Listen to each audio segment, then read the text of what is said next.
What's up, Cascoba? Good to see you, buddy. Welcome, welcome.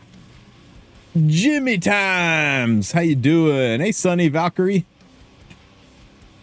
Hiya, hiya, hiya. What's up, Bellcock? Podcast is in 40 minutes. Yes, sir. Give or take.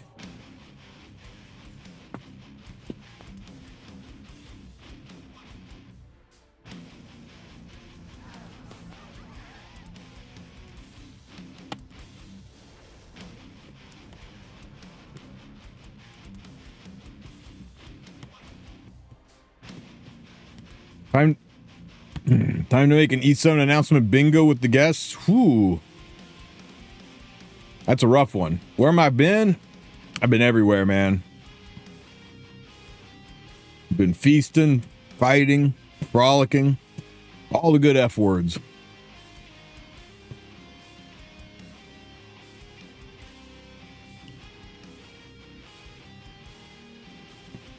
I'm back from holiday now, though.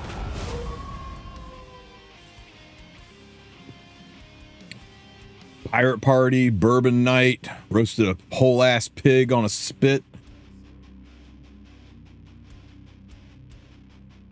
Tried to fight 4 guys at once, went terrible. Went to a wedding, fought with fake lightsabers. Did all just crazy stuff, man. It was a wild weekend. Or weekend, wild week. My feet are finally not sore.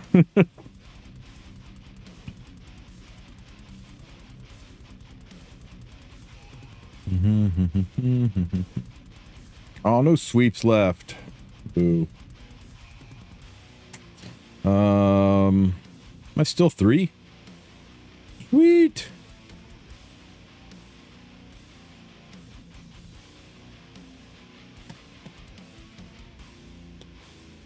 All the info. If I had all the info, I probably forgot it by now. What's up, Blackheart? Good to see you, buddy. Hey, Luna Eden. Welcome, welcome. Do some quick battles. Man, I don't know if my heart can take looking at some really good gear after the gear summon today. That was a little hard on my heart.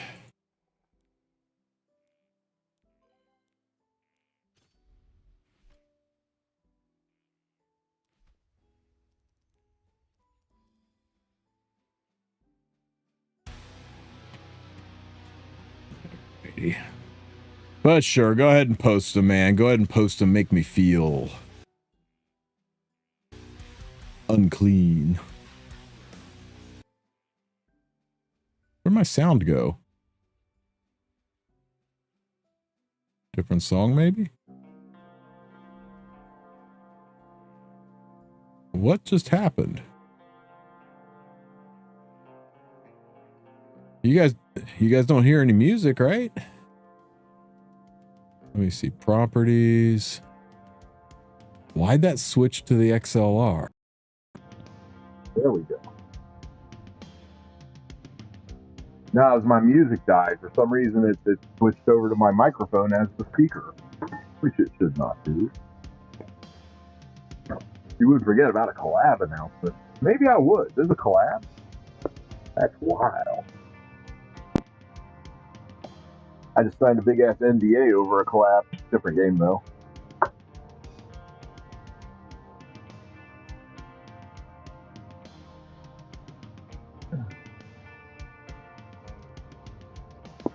Goodbye, Enos.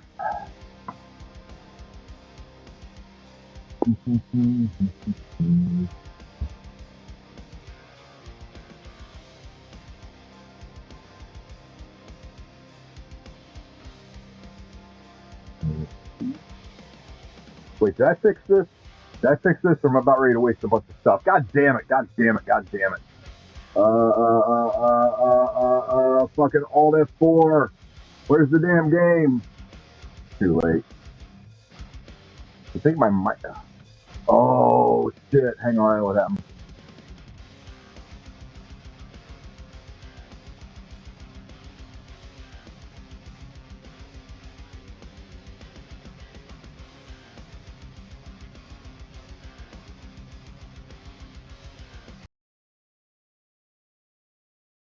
That's so weird.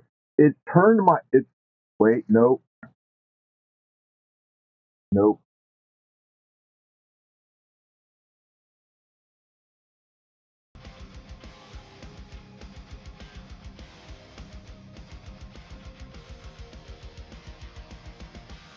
There. It changed the studio mic.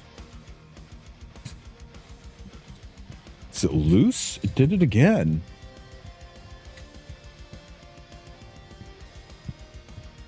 So weird. It changed the studio mic to the speaker, and it changed my shitty little $19 headset to the microphone.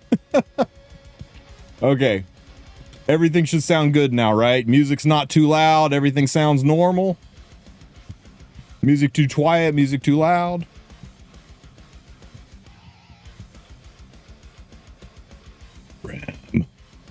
Rem. Why, Rem? I know why. This is going to be on freaking Champion Zerado or on Tenebria, isn't it?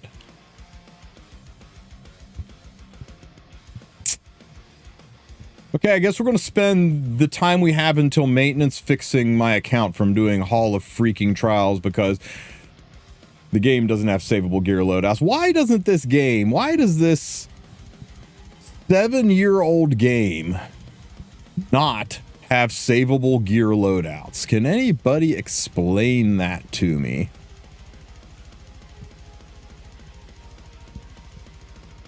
If SG did leak information to the creators, we wouldn't be allowed to talk about it, or we would no longer be creators.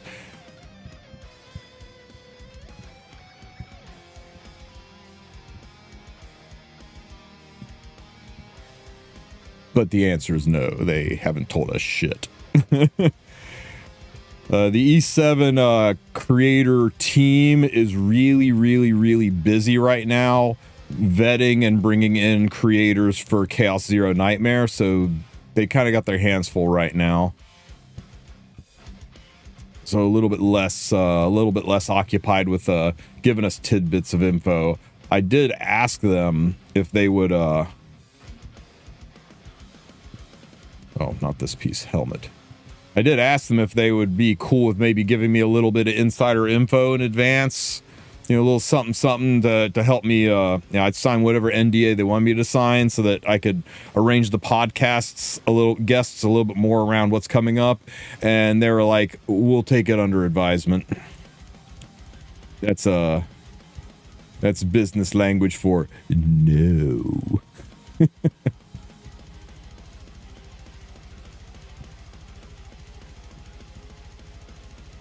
Oop, hang on. I just got a DM. Oh.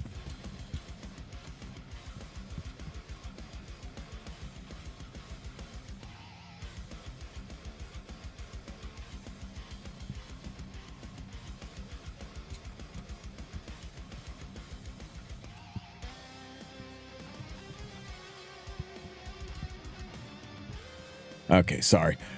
Will I be doing CZN content? Right now, I am set up to do it, but I'm not sure I'm going to do it.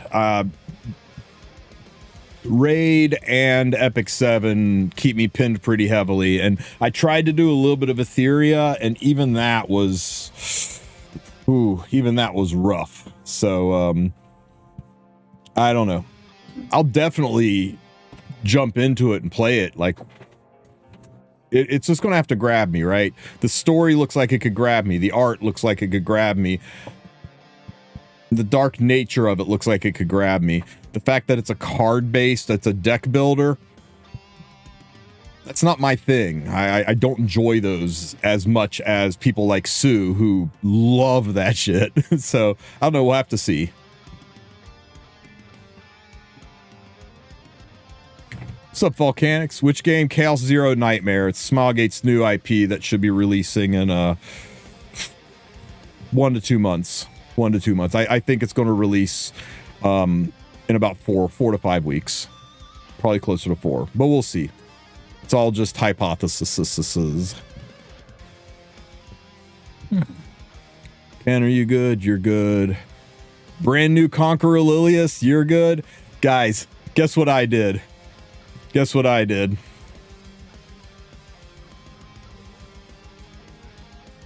I bought a Conqueror Lilius so that I could make a Wyvern team without her awakened so that she doesn't use her S2 and it speeds the team up. Is that some unhinged behavior or what? I literally bought her just so that I could not upgrade her because she works better in Wyvern Hunt not upgraded.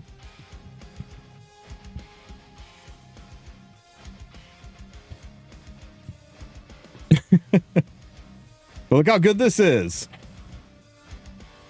It's clean. Yeah, it really is. It's lighting my cigar with $100 bill. Yeah, volcanic. It's totally not volcanic. He wasn't there be like, you know what you could do, Tristen? I was like, I could do that. He goes, yes, you could.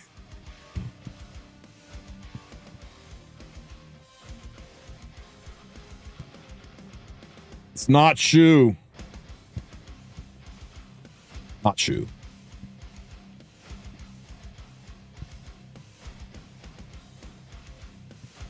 This could be something good. Oh. It's Rin. Oh, lots.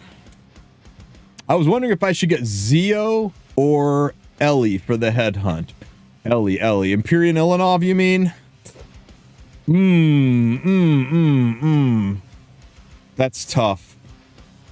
It depends on your play style. If you are a cleave or aggro player, I would say Zio. If you were a tank down or standard player, I would say Ilanov. That's a real pizza and ice cream moment there for you, man. It just depends what you're in the mood for. You can replace Rasa on the 100% team.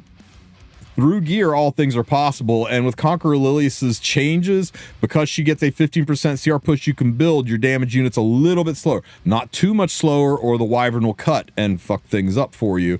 But yeah, it allowed me to get rid of Ras and replace him with Kitty Clarissa.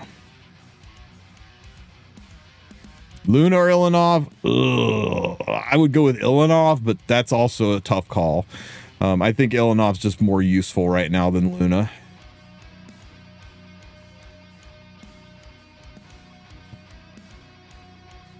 Hey, Santiago. Thanks, buddy. Thanks. What should we do with the purple bookmarks? Scam banner or summer one? Wait and see what it's announced this Friday. Wait and see. If they say Epic 7th anniversary, here's 19 collabs and 5 limited units, you'll be glad you have those bookmarks, right? Just give it until this weekend. After this weekend, you should have a pretty clear path of knowing what to do with those bookmarks.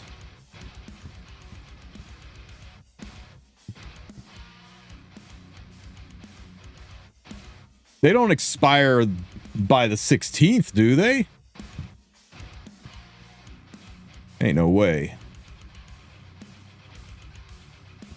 Yeah, there's 14 days left, dude. I'm talking about waiting 3 days.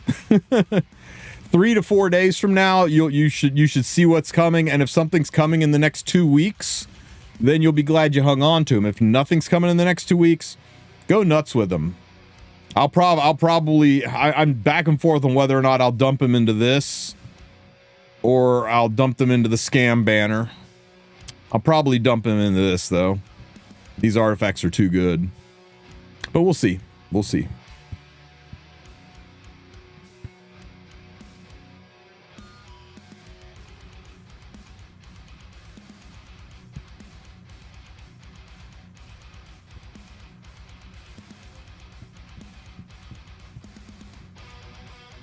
Why does this always put you in the middle of the freaking... The transmit button? Why can't the transmit button start you at the top of the list, not in the middle of the list? How about that for quality of life? Instead of just changing the art from when you do RTA. That'd be nice. I've been trying Bruiser Wukong with Lifesteal. He's very fun. Sick. You want to see my Wukong? My Wukong's a war atrocity that I picked up from the World Cup. I think after the World Cup, like half of E7 built their Wukong like this. My Wukong says, go ahead, try to use strays, see what happens.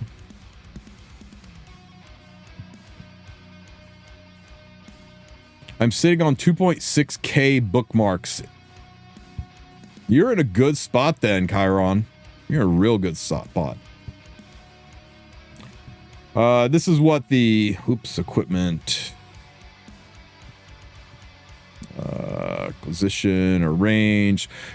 People have been asking me about this simple selection and how I have it set up. My recommendations on how to set this up is take this down, check this one, check this purple one. This purple one says if it's 1 speed, I don't give a shit. Get rid of 1 speed. It's got to be at least 2 because ain't nobody got time for 1 speeds on purple. Now, if you're one of those people like, I don't know, man, it could roll all 4s and I could walk away with a 21 speeder, then you do you.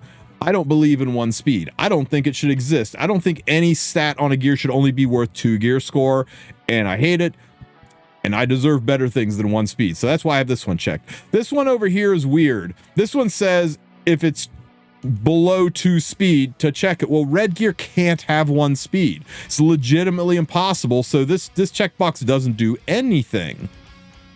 Unless you want to say, I only want 3 speed, I guess then it can do something. But setting here, you know, this is saying anything below 3 speed, get rid of. This is saying anything below 2 speed, get rid of, and it doesn't even exist. So I don't know why this is here. This one says if it's got integer-based main stats, means if it's got flat main stats except speed, get rid of it. I don't check this one. And the reason being is every once in a while, you'll get something like this ring. Integer-based main stat, but it's a speed check. And you see if I use simple selection right here, it doesn't select it, right? But if I check this box here and then use simple selection, now it checks it because I said get rid of integer-based main stats, and this overrides the speed checks. So uncheck this one unless you just do not want to speed check flat main stats. Savvy? And that's how that's it. And that's how I have my simple selection set up. And as far as what gear score you should do, I think if you are under 500 pieces of gear, you go with 24. And by 500 pieces of gear, I don't mean look at your gear and see how much gear you have. I mean, check your fribbles, check how many accounts you have. You need like 500 pieces of gear, whether it's loose or on people. That is max level. That is already plus 15. Once you got that, you got a good baseline, then start sliding it up to 26. And I think once you've got 1,000 pieces of plus 15 gear, you've got a really good baseline. Then you slide it up to 28, and that's as high as you go. This is some I spend 5 or 6 digits a year on my account level whale shit right here, guys. Stick at 28, and this is where once you get to like 1,500 pieces of gear, you start selling off the crap, and you try to stay in that 1,500 pieces of gear range. 2,000 pieces of gear is too much. You're gonna struggle. Half your shit's gonna be in storage. It's stupid. Sell it, get your powder. So that's my recommendation for simple selection. This one checked it at 2. This one, it doesn't matter if it's checked or not because it doesn't do anything. Don't check this box. And then get rid of the crap and speed check the rolls. So, can't remember who asked me that question, but hopefully it helps you guys out. And for all you guys asking me to do a gear guide, I know. I've been promising it for years. I will, at some point in time, get off my ass and do it.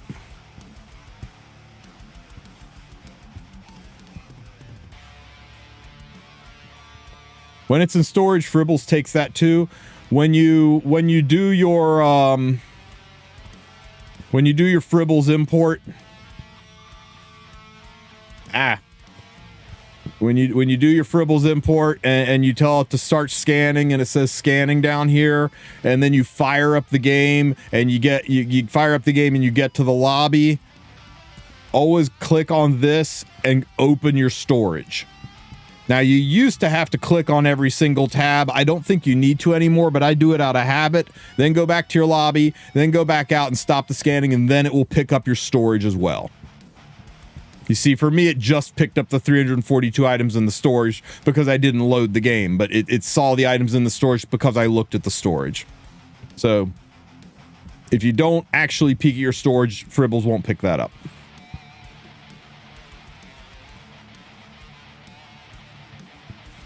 Red gear, I always do +3 because you forgive one stat. Purple gear, the stat you're going to forgive is the unknown stat anyway, so I only do it 1 at a time on purple. I do it 2 at a time on red.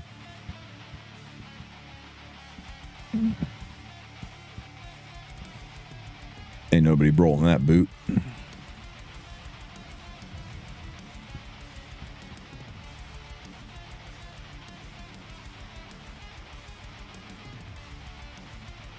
So this is the team, guys. Ras is better than Kitty. Ras does a lot more damage, but check it out. She doesn't do her S2. She doesn't get the extra turn because she's not 3-star awakened, so it's just faster. Straight into Kitty. I can slow Kitty and Rem down significantly more. It makes them easier to build, but then the stupid Wyvern cuts. And if the Wyvern cuts and decides to focus Rem, it's game over. So I was only able to shave about 10 speed off of the units to make sure that everybody stayed ahead of the Wyvern. And best part, this S2 has a defense break on it, so there's a chance for a defense break on that too. Not that it matters. Ken always gets the defense break. But you see how look how heckin' close that Wyvern is to cutting my Rem. There was not a lot of wiggle room, so I can't really make them any slower. It's speed tuned perfectly. Do you think Tekron should have HP scaling on his damage? Hell no. Tekron's already kicking ass. He's a really strong unit. So the speed tuning is 180 on Rem, 190 on Kitty.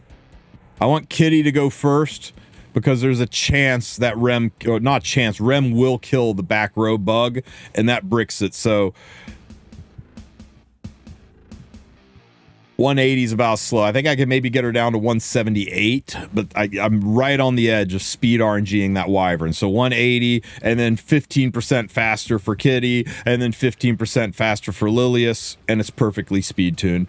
Ken doesn't matter.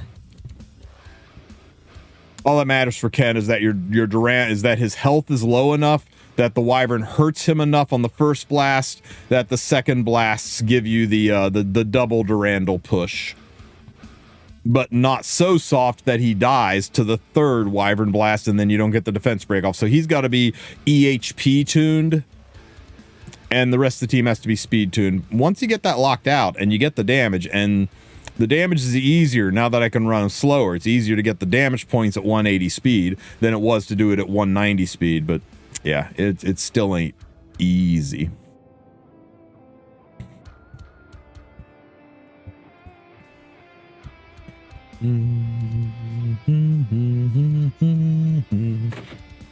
How much time we got left? About 20 minutes. Got to get this gear put back.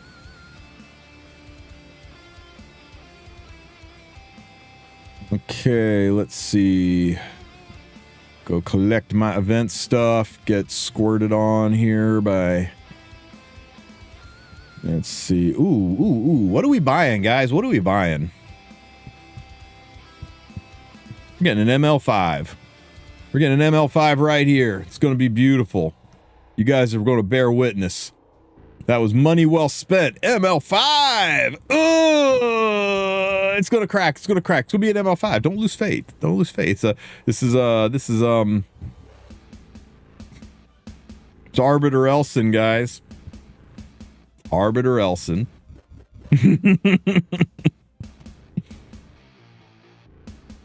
Remember when he was one of the best units in the game? The most important unit in the game? Good times.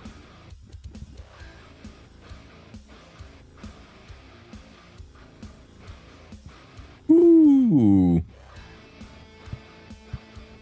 I got a new emoji. Spam it, people. I gotta do 5. I just gotta quick battle these guys. Not enough time to do anything else. I've gotten ML5s from them before, but yeah. Took me 13 months. Do I have a video coming up for the buffs and nerfs soon? Buffs and nerfs soon? What you talking about, Cheer?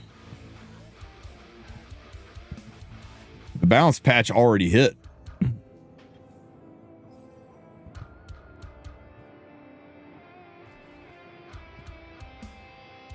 Yeah, I just logged in and maintained. I didn't play much, but I just did my dailies. And did my Guild Wars, too. But beyond Guild Wars...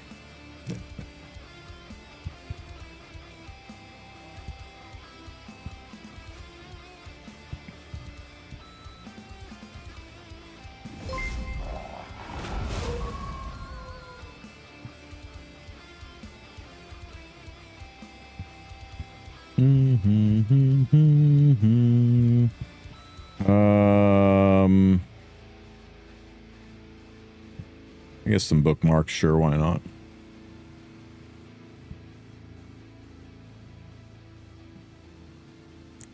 Yes, it did. It did. So I went over to the shop and I bought a new Sea Lilius and didn't awaken her. So she only uses her S3, doesn't use her S2 at the start.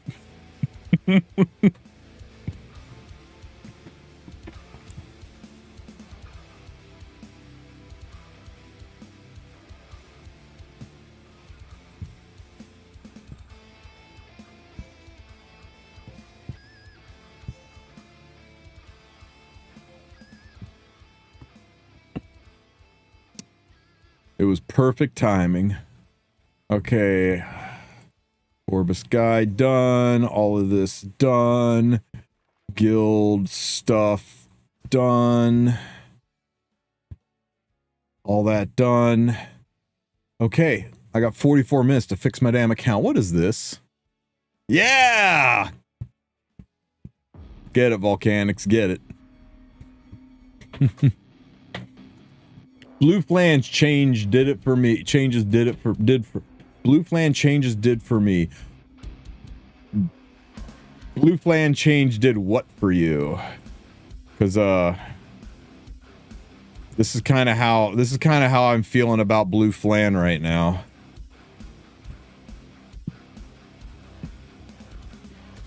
That's kind of how I'm feeling about Flan right now. She's sticking her tongue out at me.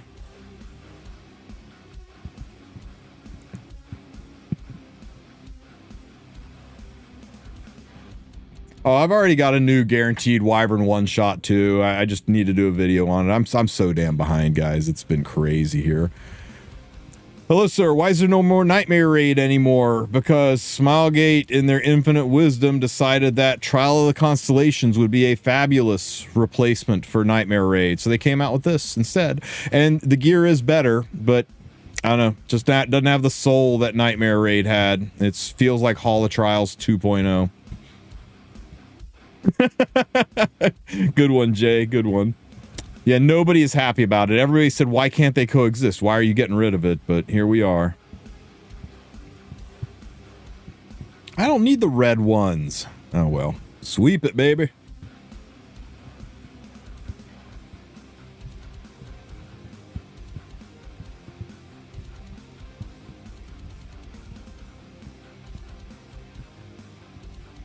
The Yulha boss fight's kicking your ass. I remember that one being a little tricky.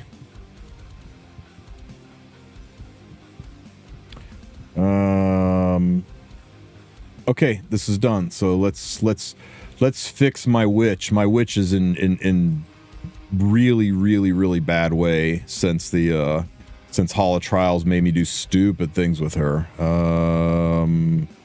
Where is Fribbles? There. Okay, heroes. Fribble still thinks Witch is a fire unit. Hilarious.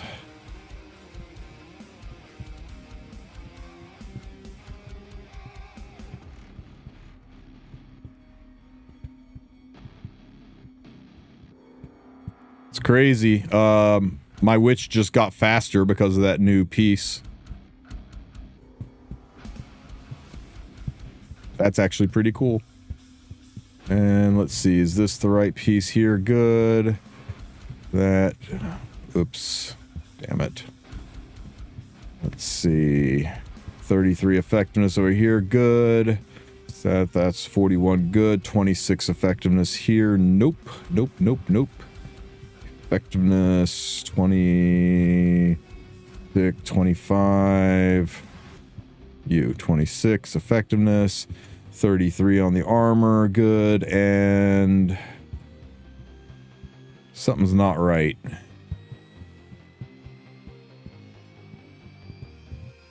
Oh no, that's right, I slowed her down, It's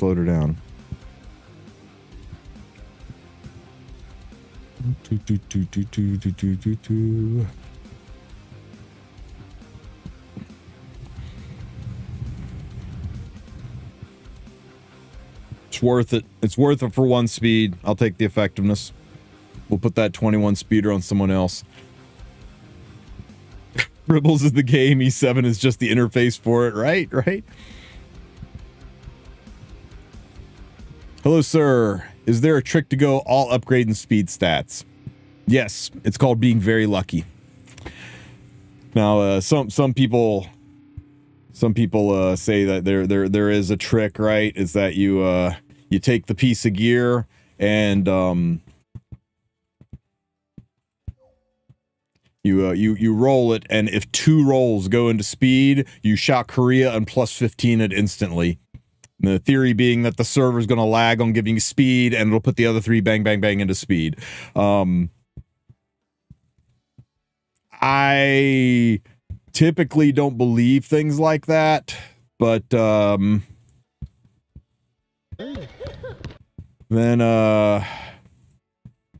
Mr. Vic Chun, who's going to be on stream tonight. Let's see if the Twitch stream the stream and see if it works. It's not going to show it here, is it?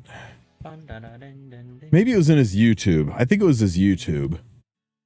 Let's see.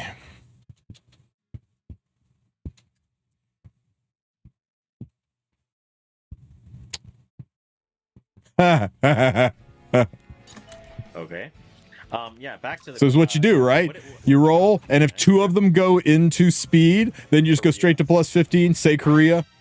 See, it's easy. It always works every time.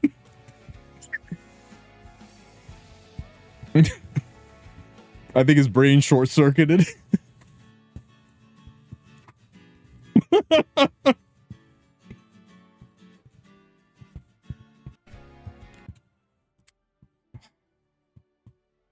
That doesn't happen for me, though. Mine goes straight to 21 and just freaking sits there.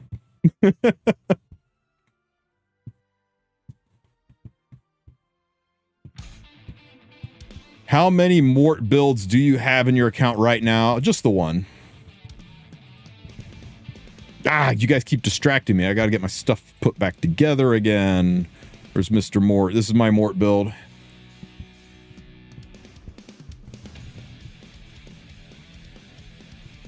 Let's see. Go back over here.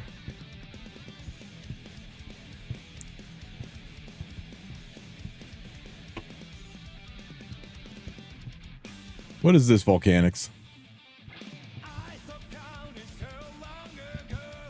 Shut up, Volcanics. Jerk. Wait, how am I first? Hello, Mr. Deity. Welcome, welcome. Hi. Saw you hovering up there. Figured I'd bring you in. Yeah, I just got home, so I jumped in. I'm waiting. Okay, I'm de-holotrialing my account. Holotrials like shit all over my account.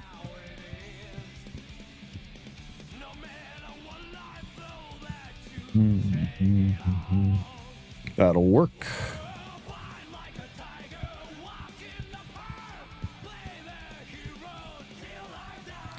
I rolled a 21 speeder today it was 21 speed at plus 12. That's insane. Yep. Then it rolled 5 effect resistance. Wait, you do it on stream or off stream? I did it on stream. Yeah. I'm sure when Sue gets here, he'll show the picture. It was, I was composed and, greeted the adversity with style and aplomb, and was not at all salty. And if you believe that, I have a bridge to sell you. Yeah, it's 25 still. But it doesn't. No, it was 88 gear. It could have been 26. Oh, you didn't tell me that part. Yeah, it was five or 4 4s into a 4. It was wild. I've never seen anything like it. I should have done the Korea thing. Yeah, I was watching your thing when you pulled pictures. Yeah, I didn't do the Korea thing. That's what ruined me.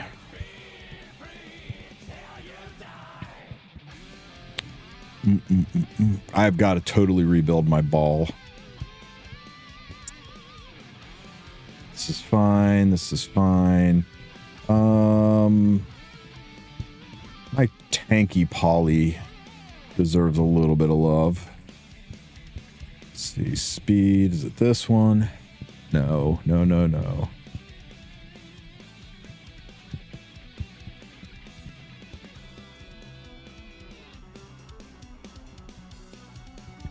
New effectiveness in ER. Where's my effectiveness in ER?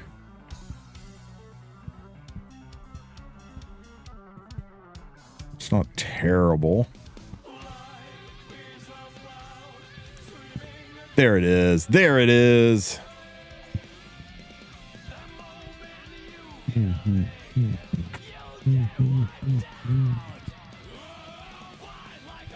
Hey, did you guys know this? If you click on the little name thing in the upper right-hand corner, you can click hide fully equipped heroes and just see the ones you need to put gear back on.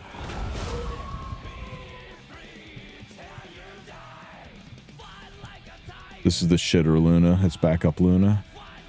Melissa. So Ras next? We don't know for sure, Sora. We think so. I mean, I think it's a pretty safe assumption, but for all we know, Ras could be it could be Earth Ras and he's free, and then they drop the new a Mercedes looking chick from the side story as the next ML5. And they've rug pulled us before. We all thought Ras was next, and then out popped Witch of the Mere Tenebria. So one thing I've learned about Smilegate is to never think you know what they're thinking. Unless I'm wearing a tinfoil hat, then I'm always right about it. Every time.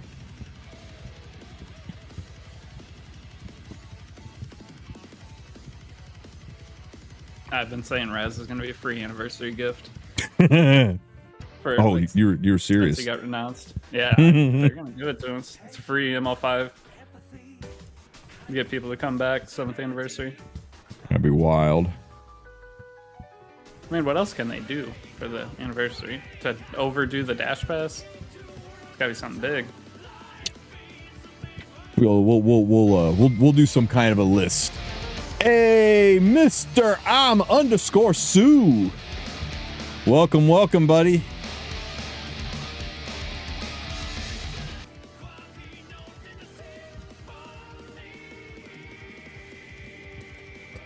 Those of you who are not following I'm_Sue on Twitch, get with the program. Give that man a follow. Enrich your Epic 7 life. I don't know. I got some ideas. I got some predictions. We'll slap on the hat. I think it's one of the things we'll do once the gang's all here is we'll try to guess, and whoever guesses the most things correct when they announce it, I'll give 5 subs to. Wait, they're announcing stuff tonight? No. They're announcing stuff on the for you and me. It'll be like this time on Friday. Yeah. I have a thing you have to do, sponsored thing. Oh, cool. Yeah, you doing it through Surge. Yeah. Cool. Hello, Mr. I'm_Sue. hello, Mr. Tristen. Been on vacation for a week, Wulf. Oh man, the bruises are healed. My feet are no longer sore. The hangover is almost abated. Such a good time. Holy shit, man. Such a good time. All right. Let me go real fast. I'll turn on my camera, but like, let me go real fast. Go grab a glass of water for this, and I will be right back. Mr. Vic John! Gang's all here. You should have an artifact. What do you need? Let's give you a hamster. Vic's here. He's just muted, guys.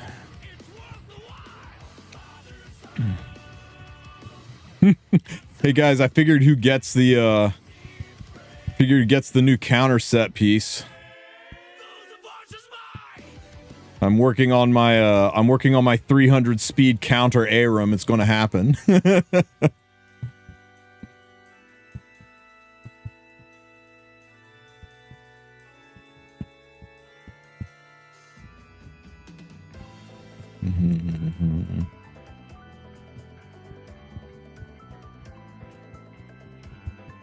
Hey Joe, I see they finally drug your ass into the Discord. Welcome, welcome.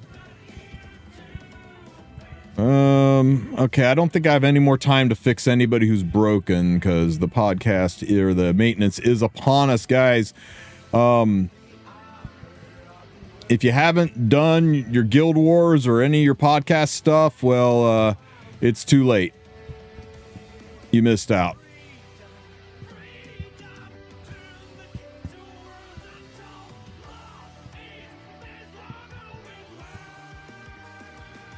Why is Water Furious not geared up? Because I took all of my best gear and put it on other units for Hall of Trial, so naturally that took all of the stuff off of Furious. Naturally.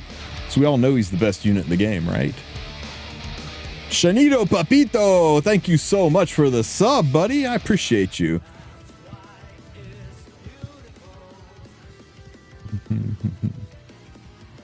Let's see. Whenever you guys are ready, if you want to pop up your cameras, I will go ahead and work on getting the podcast set up, because if I do it now, as soon as you guys turn on the camera, everything's going to go in the shitter. Did you rearrange your room or did you move, Mr. Deity? I moved. Alright, this is my spare bedroom. I see. Looks good, man. Thank you. My main bedroom's sick. this is My main bedroom's better. It is. But Yeah, I don't want to well- have my setup in my new bedroom. Tristan, can you suggest a team to play together with Fumir? Somebody who is Earth and somebody who is Water. Fumir's a tough unit to play. Now, if you're talking about... She's a tough unit to play. In the right situation. In the right situation, she's good, but yeesh.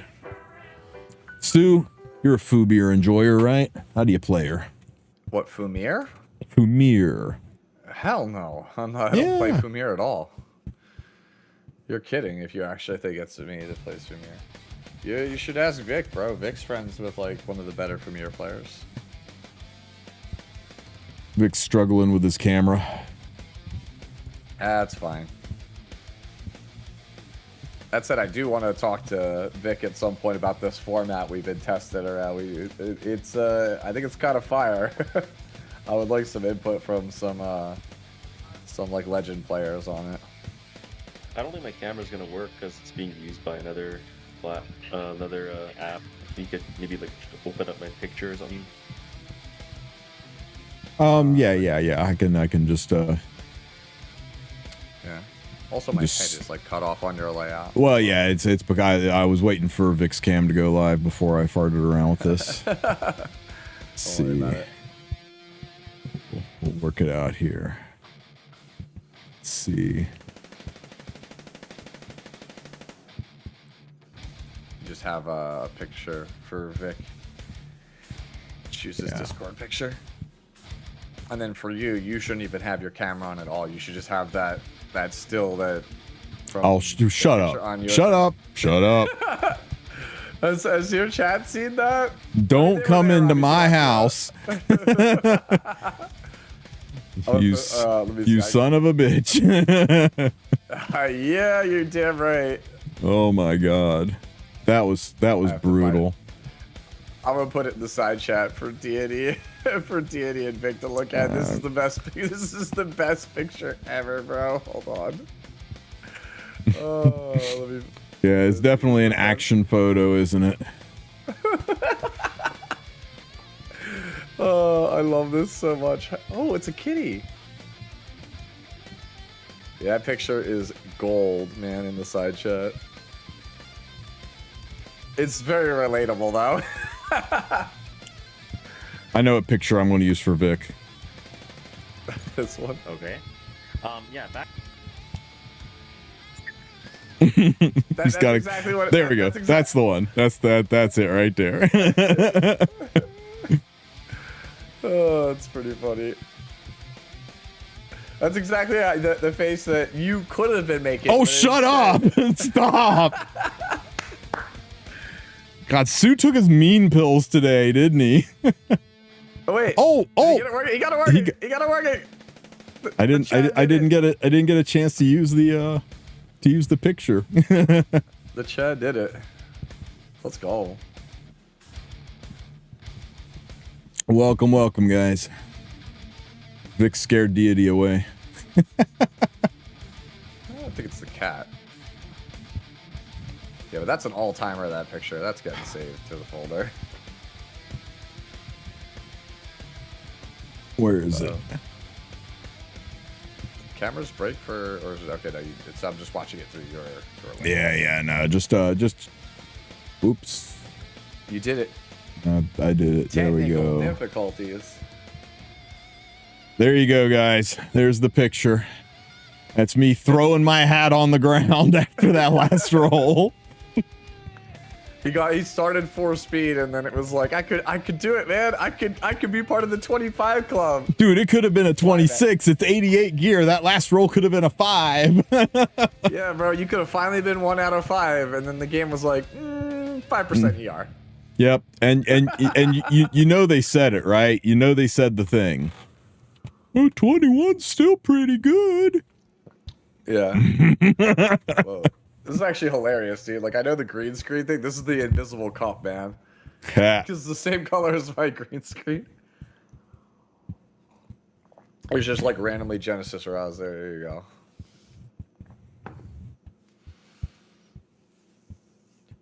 Oh no, she still got the stupid artifact on. Oh well. All right. Hall of freaking trials.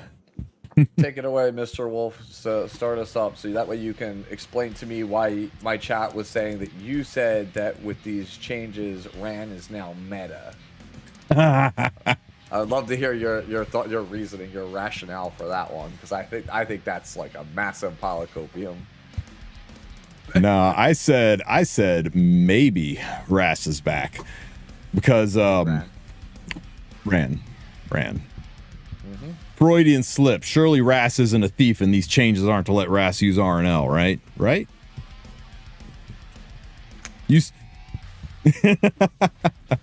Hey, before we start, I want to introduce our guests here for people who've been living under a rock and don't know these people. We have got the magnificent Deity. He's over there.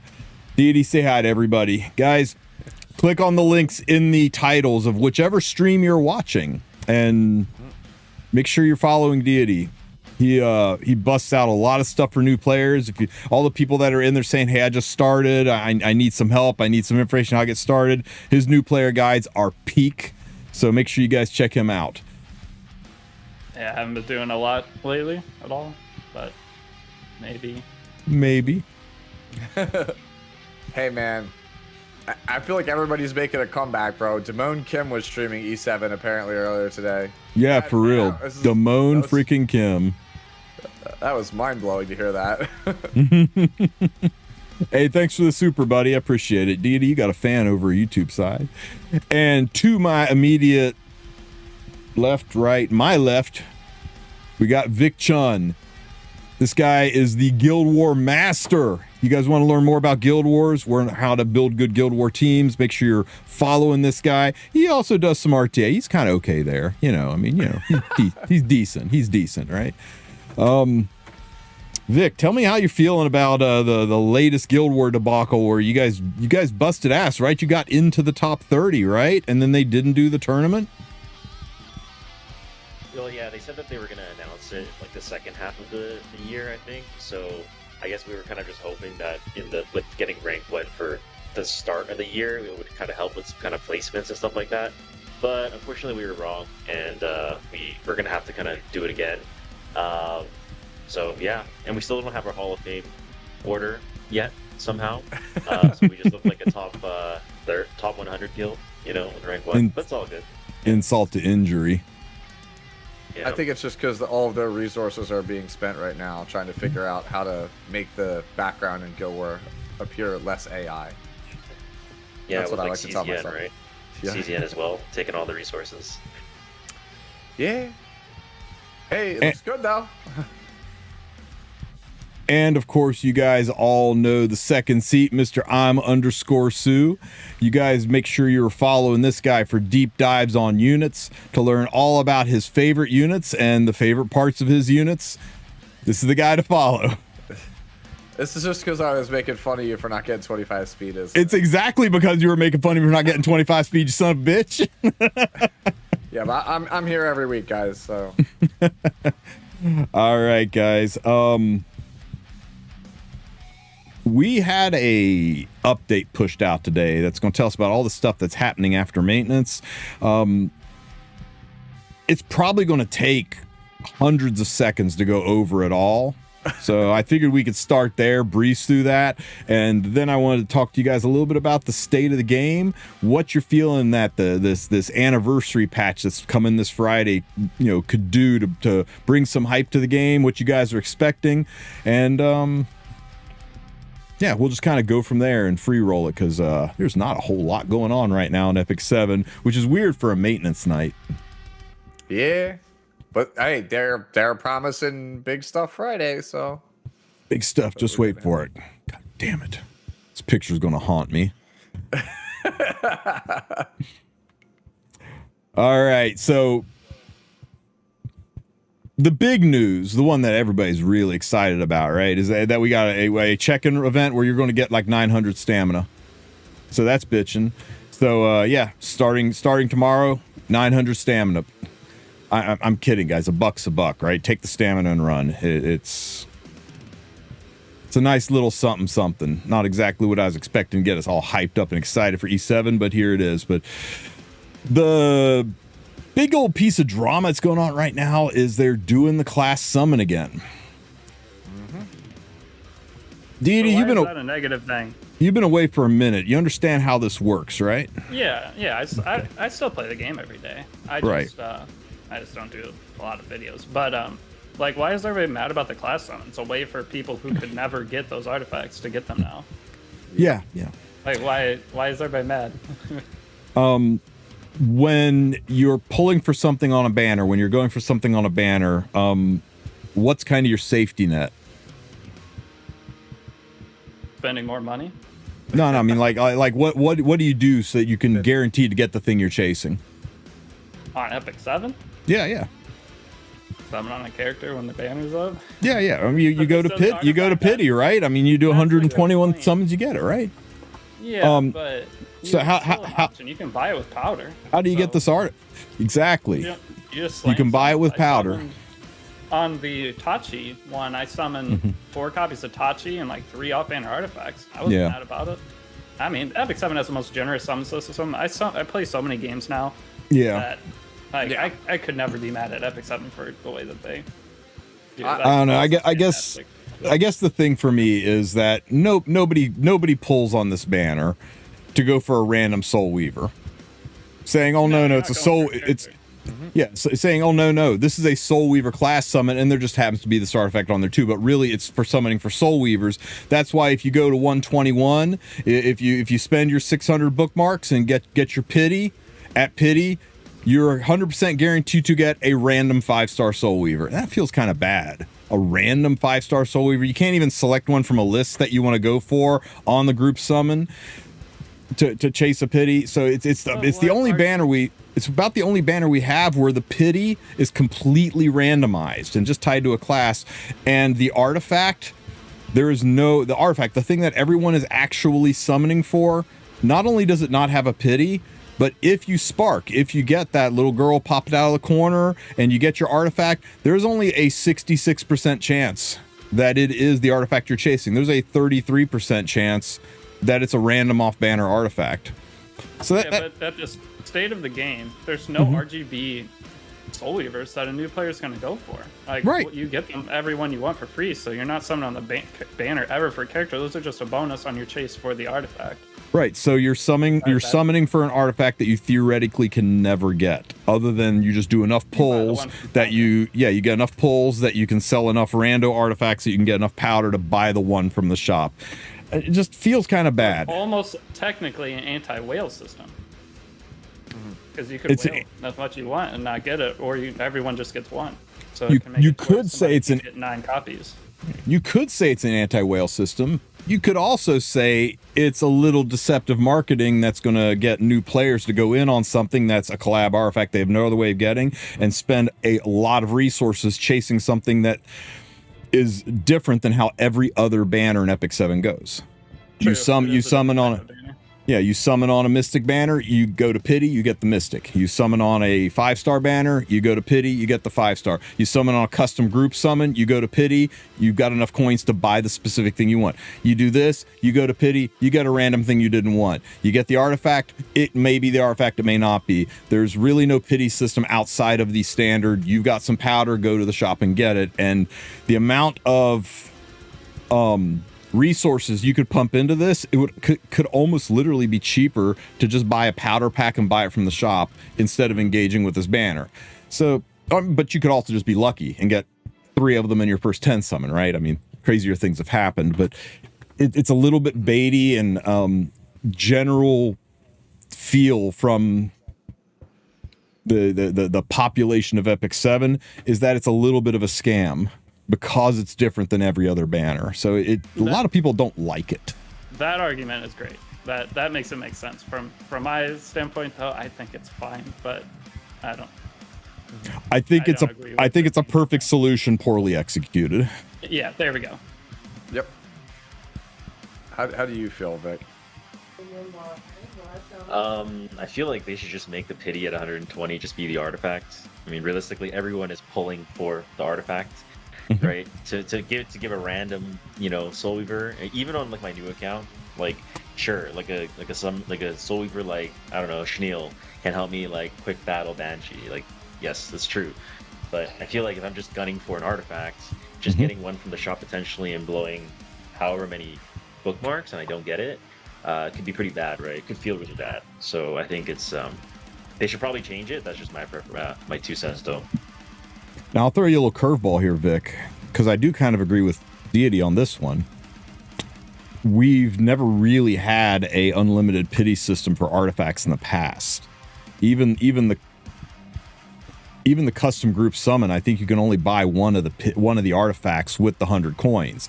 If they truly made this 100 or 120 summons to pity the artifact, what's stopping Wales from just saying, great, I'm going to have 7 plus 30 of these artifacts by the day after this banner goes live, because I don't mind dropping $1,000 and just slamming pities. It could potentially unbalance things, because units are 1 and done, maybe 2 and done. But artifacts can be spread across many, many heroes, especially a solid one like this.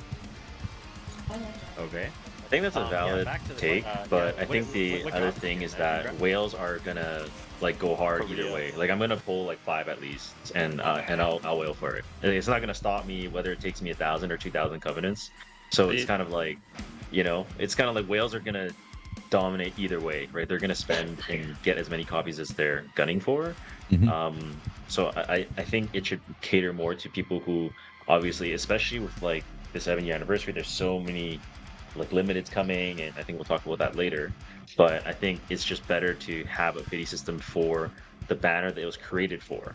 right? They've never had an artifact pity system in the past, but they've also never like re-released like dupe artifacts of the limiteds that we've had in the past that people no longer have access to, right? So it's kind of that kind of like works Right.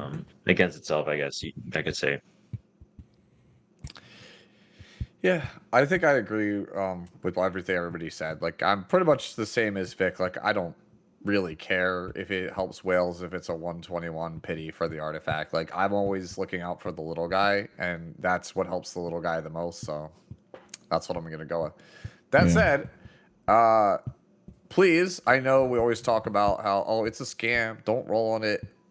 This is, of all three of the ones we've had for the class summons, this is, I think, the best one to roll on, because not having Guardian Ice Crystals, I think, is just a massive detriment to you. Like, I don't know if you guys agree. Guardian Ice Crystals is probably the best limited artifact in the game, like they've ever made outside of 3F. Yeah, at least I can't think of one. Like, if you're playing a Soul Weaver, there's a good chance that Soul Weaver is either on Guardian Ice Crystals or Soul Constellation. Like, so there's a couple of exceptions, but like for the most part, that's what it is. Before we jump into that, simple solution to this BS though is you can pity it once. After that, you summon normal. Just let there be a single pity. And if that's too hard to code, then re-engage the coin shop that you have for custom group summons, so that you can buy it for 100. Or make it that you can buy 2 with powder. Whatever. So I think that would be fine. But anyway, Guardian Ice Crystal. So this artifact, it gives you a little chunk of effect resistance, which is nice for almost any Soul Weaver. 15's nothing to sneeze at. And when your enemy's health is below 50%, you will recover 20% of your health, which is huge. I mean, when you're talking about units that have got 25, 30k health, it's a huge chunk of health. And God, it is a pain in the ass when this artifact goes off. But chat, a lot of people in chat are asking what makes this so good, because I'm looking at my account. I got 3 Guardian Ice Crystals, and they're on 3 units I barely use right now. It seems all the other, for me, it feels like it's an artifact that mostly goes on cleansing, healing Soul Weavers who kind of feel like they're out of the meta right now. So is it really S tier, or is it just kind of A tier? What are you guys' thoughts? Let me chime in real quick. So just off the top of my head, like ARAM, DDR, potentially 2 DDRs, Hemel Sharoon, Desert Jubal, Inferno and Hades. That's like what, 6 Soul Weavers already that you can have Guardian Ice Crystal on. Mm-hmm. And like if you're playing in RTA especially, which I think most people, or I guess a good chunk of people would be, is the fact that it's basically the best artifact for Soul Weavers. Everything else is kind of like not as good unless you're using it for a really specific setup where you might use like Bird's Eye View to generate souls, or like Sacred Tree Branch to push up your DPS, right? But as a general, like most people that play like standard, they don't have a really high speed, you're gonna want Guardian Ice Crystal because it gives you, some good overall healing for your team, and it's gonna be usually the difference on whether you're gonna win or lose a game, right? You imagine having a DDR on Potion Vial versus having a Guardian Ice Crystal, right? That healing when he's like 20k HP is going to allow your tank to like stabilize, right? Versus just dying in one shot. So that's why. Yep. Yeah, and I will point out that the description doesn't say that the effect can only apply to one hero, or that the effect does not work with other artifacts of the same description. So it stacks. You got 2 of these on 2 Soul Weavers, and it hits. That's going to be 40% heal.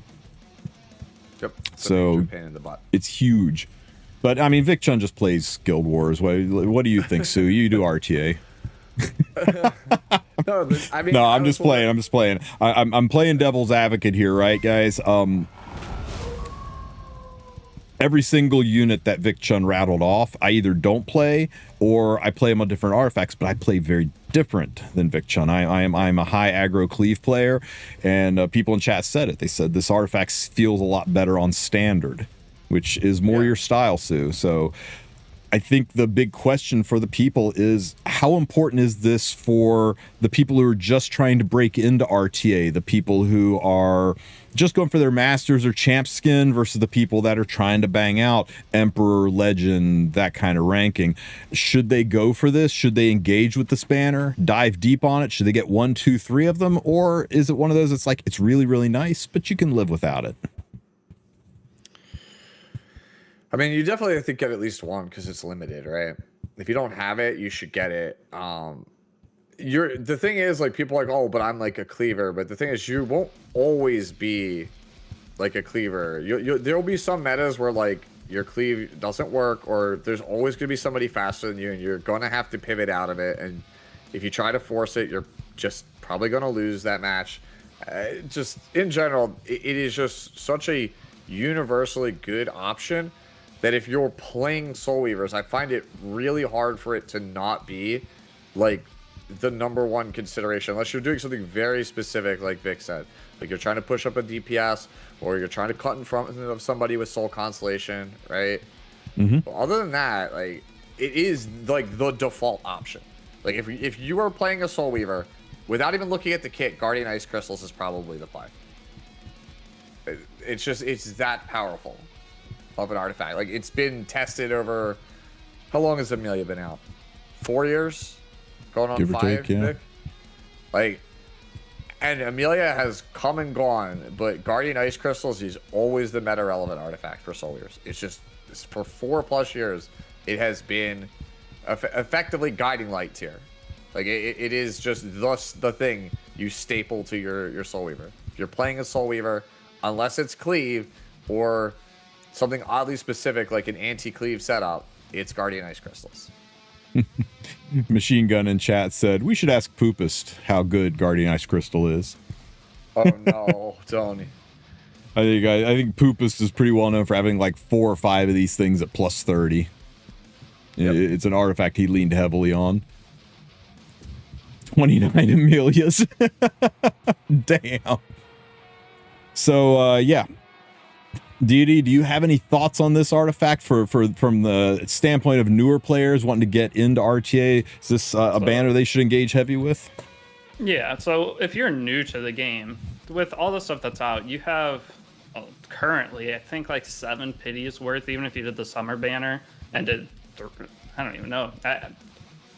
You're going to summon on it. If you're a new player, you have the bookmarks, let you just throw them in random places. So, yes, you're going to summon on it. Will this artifact make or break your ability to get to Masters or Challenger or not? No, it's not. It's super good. You want it, and you will be happy to have it later. But if you miss out on it, it's not the end of the world. As they were saying, a lot of people use substitute artifacts on different characters. So, if you don't have it, use the substitute artifacts. It'll be fine. But if you have the ability to get it, definitely, I'd put it. I mean, why not do a pity's worth of summons into it and then buy it from the banner? Would be my take for anybody who's been playing for like a month and a half. And then if you've been playing longer, you want one. I'm going to summon probably 2 or 3. Yeah, I'm the same way. I'm definitely getting at least the one in the powder shop, and I'm summoning until I pull at least one. And I say this as somebody who has a plus 30 Guardian Ice Crystals, a plus 21 Guardian Ice Crystals, and a plus 15 Guardian Ice Crystals. I'm still going to go grab at least 2 more copies. Yeah, I have 3. That'll put me at 6 if I can get 3, so... I think to add on to Deity's point, I think from the last Epic Dash that we had, or even during Carrot event when it generated so many new players, so many people that like ended up started playing like RTA like seriously, that are going for like Champion, Warlord, Emperor, they're always like, man, I wish they bring back GIC, I wish they bring back GIC. And you just hear that so often. And so for a brand new account, I definitely think it's not super mandatory. But those people that are looking to kind of coming from like a game like, you know, Summoner's War or Raid, where there is like a really PvP focused kind of background, they're definitely going to want to like prepare for the longevity of their account. So grabbing them early on now is definitely a good idea. Agreed. I think we may end up having multi-banner of these limited artifacts as the life cycle of 7 goes on. Maybe next year we'll have a banner that's going to have a list just like our current limited banners, so it's not like this is a one-time only chance to get it. I could see that like early spring next year. Yeah. Well, you guys have heard from these emperors and legends of RTA over here, but unlike these guys, I'm a warlord, so I'm going to give you the straight dope here.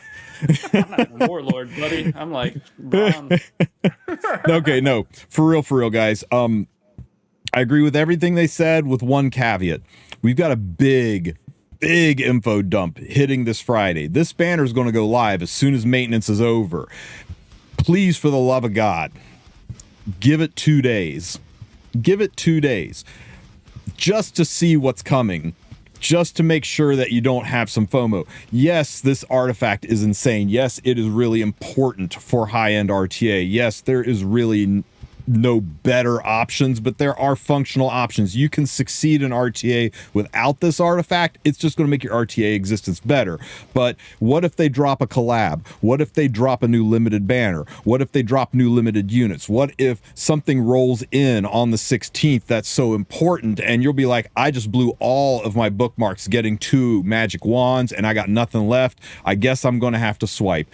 Just give it a couple of days to see what the reveal is on Friday and then plan ahead for it. Just on the outside chance that they drop Guardian Ice Crystal plus Ultra as a banner artifact, right? Just in case. That's my only suggestion. And if what you see on Friday doesn't grab your attention enough or isn't something that you have to worry about bookmarks, yeah, pick up a couple of these, at least a couple. Get one with powder and then try your hand at it. But don't get yourself all messed up chasing it. I'm hoping, honestly, Friday goes like hard. They brought out the CEO for that announcement. I'm expecting it to. It better melt my face, dude. It better melt my face. Never forget, guys. Never forget. Oh my God. Surely, right?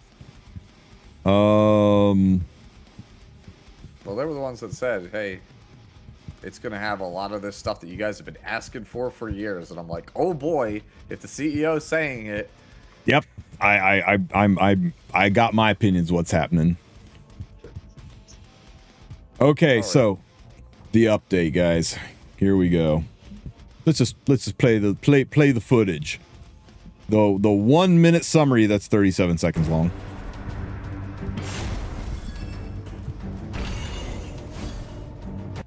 What do you think of it? How do you like it? The new RTA graphics. You mean the entry? I think it makes no difference. It's kind of, it's just a new animation. Cool. I think the World Cup background is kind of nice to have since we can add it to like mock battles in the future. True. But how many people are really doing mock battles? And I don't really know how many people even notice the background or care about the background that much. But it's nice though. I'd rather have it than not have it, so it's a W. Sure. You know what would make it a huge W for me? What if with this change of animation, they move the profile card reveal to after the draft? And then it's profile reveal, and then this animation happens? So no more every doing all that, bro. No more everybody's Lilius on vacation with her hat, right? It's like people can actually show off their cards, not worry about getting sniped based on their cards. I would love that. I would love it. I think you're right. I think that's a little too much to ask for, but it'd be nice. I'll be honest, I didn't even know there was a new thing, so I haven't seen it.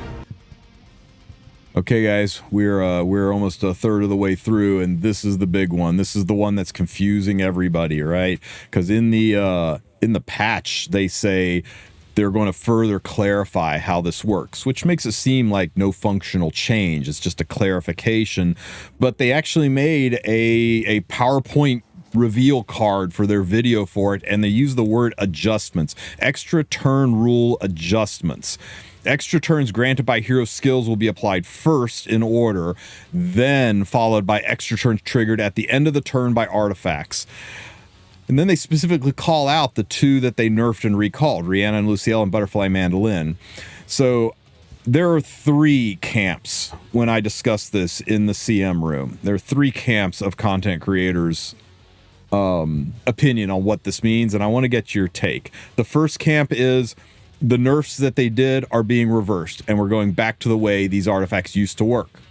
where Rand never loses can be Rand never loses again, right? He can S2 proc R and L, get an extra turn, S3 proc R and L, and now he's got 2 extra turns stacked up. They'll apply at the end of the turn, etc., and so forth. That we actually went, hey, you know who needs a buff? Renok. Let's give Renok a buff. The other camp is that this is really no functional change. They're just trying to explain it around units that take extra turns that aren't necessarily on their turn. For example, Argent Waves Hua Young, who's a thief who could wear RNL. She gets, somebody does a non-hack skill, she goes up and takes an extra turn, she procs RNL, she still does her extra turn. If she hits what's her name? Young Senya will proc her extra turn will go off, and then after all that shit's done, after all the skills are done, at the end of that person's turn, that's when RNL happens. And it's not truly extra turn stacking, it's just trying to explain the interaction with other units that have extra turns that maybe don't proc on their turn, and the order in which these things happen. And then there's the third camp that's, shut the fuck up, Tristen, just wait and see. I don't like that camp, but it is a camp. So anyway, what do you guys think about this? Is this an actual functional change to the game? Or is this just trying to clarify? I mean, what it definitely is Smilegate showing that they don't English so well. So what do you guys think? What you said is accurate. I said everything, including shut the fuck up, Tristen, which is accurate. That's accurate for sure. That's accurate. It's heroes go first, artifact goes after, so it's exactly like you said. RNL would proc after each additional hero turn effect. Does that make sense? Yep. Yep. But you know, it right there. Extra turns granted by heroes will be applied first in order. So it's heroes go first, followed by end of turn artifacts. Yeah. Which it doesn't that imply though that it's going to allow the stacking that didn't happen before. Before, if Ran S2'd and RNL procced, the extra turn happened, but that was it. It wasn't a extra turn and then RNL proc for another extra turn. I think in Guild War we have this saying called 2-3-1-1, which is like Ran going, taking the turn after the turn after the turn. And I feel like I am kind of a little bit of the camp 3 where it's like we have to wait and see to know for sure, and like we're probably gonna have to go into like mock battles to like test it over and over and over. But I do think that if this is to clarify how it works, I think it's not a bad thing. I think it's good to have it consistent, because a lot of it is like, if there is so many extra turns, like who's going to go first? Like if there's like a Renak and there's a Yenya and there's a Benny and there's like so many extra turns being procced off of skills, like who's really taking priority? So having that being clarified is, I think, overall a net positive. Agreed. I think it's more clarification than change. It does say adjustments, which makes it feel like a change, but I don't think they're going to bring back... I mean, they went through a whole ass recall on this. I don't think they're going to be going back to the way it was before. I don't think this is going to say, hey, stacking is back. I think they're just trying to clarify that when an extra turn happens and then the unit takes a turn, if the artifact procs, then they can go ahead and take an extra turn. But if Ran S2s and the artifact procs, he'll take the extra turn, but that is the end of his turn. The artifact proc, then he doesn't have a stacked extra turn, but we'll have to see. It's a little bit cryptic. I was gonna say, I'm of the opinion that this is probably tied to whatever's on Friday. There's probably some kind of system change coming. That is why they decided to put this in here, and it just goes live with the patch. So it's like, we'll put it here, and they, you won't care that it's like there. Like otherwise, if they didn't mention it, somebody would like data mine it or be like, oh, it's bugged or whatever. So they're just giving you the heads up. But companies like this, they plan gameplay changes like weeks or months in advance, right? So this is probably ties into some larger change, because I'm expecting whatever's Friday is going to be something huge. They laid the groundwork that it's going to be something massive, some big change that we've all been asking for. So this probably ties into some larger picture. I mean, the big change they're asking for is remove gear removal costs. That's all they're doing. And loadouts. Loadouts would be nice. Gold instead of charms also, just needing to only spend gold, but I don't expect to get that one. That one would be banger, actually. Yeah, Both yes, those on top of each other. Yeah, it would be very, very good. Make it more akin to other games in the genre. I do think you touched on it there, though. I think somebody comes out, kisses Ross's foot, extra turn procs, and they had to adjust this because of some weird interaction with the way Ross or some other units are going to be interacting with extra turns, and that they needed to do this to clarify, because otherwise we're going to be like, hey, something's not working right here. So I do think it's not going to functionally change anything that exists, but we just got to wait and see. This is cool. This is nice. I read this as improvements, and I didn't bother to read UI improvements, and then I saw Hilag's Pride. I was like, oh, that's Victorica. They're improving Victorica. She's not going to suck anymore, guys. Denied. Yeah. Holy you know what this is, right?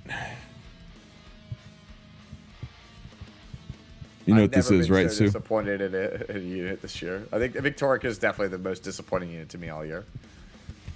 So when you go to skill enhance, you got this screen, yep. And you got to click on this to see this screen, and then when you go back out, and then you go to do another mullet, and it's back to this screen.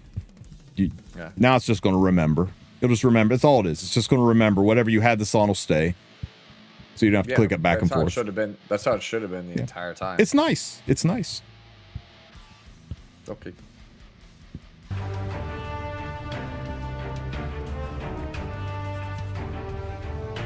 Yeah, we talked that to death. This is kind of dirty, don't you think? Hey guys, remember? Meta heroes, hot girls, go pull them, spend your mystics, go get them real quick. Banner's going away. And Ras is coming out next.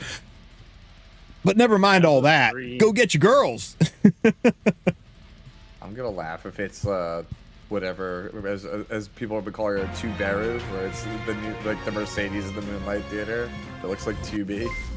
I'll laugh if it's whatever this girl is instead. I have a question. So Sue, obviously, correct me if I'm wrong. I think you might be the #1 Lionheart Cermia like lover / supporter / whatever you want to call it. How do you feel about her buffs? Yeah. As the #2 Lionheart Cermia enjoyer, I agree. No, dude, I saw Valky earlier this week. Was like, I'm Lionheart's strongest soldier. As his stream title, I was like, this guy. Oh no, dude, she's really good now.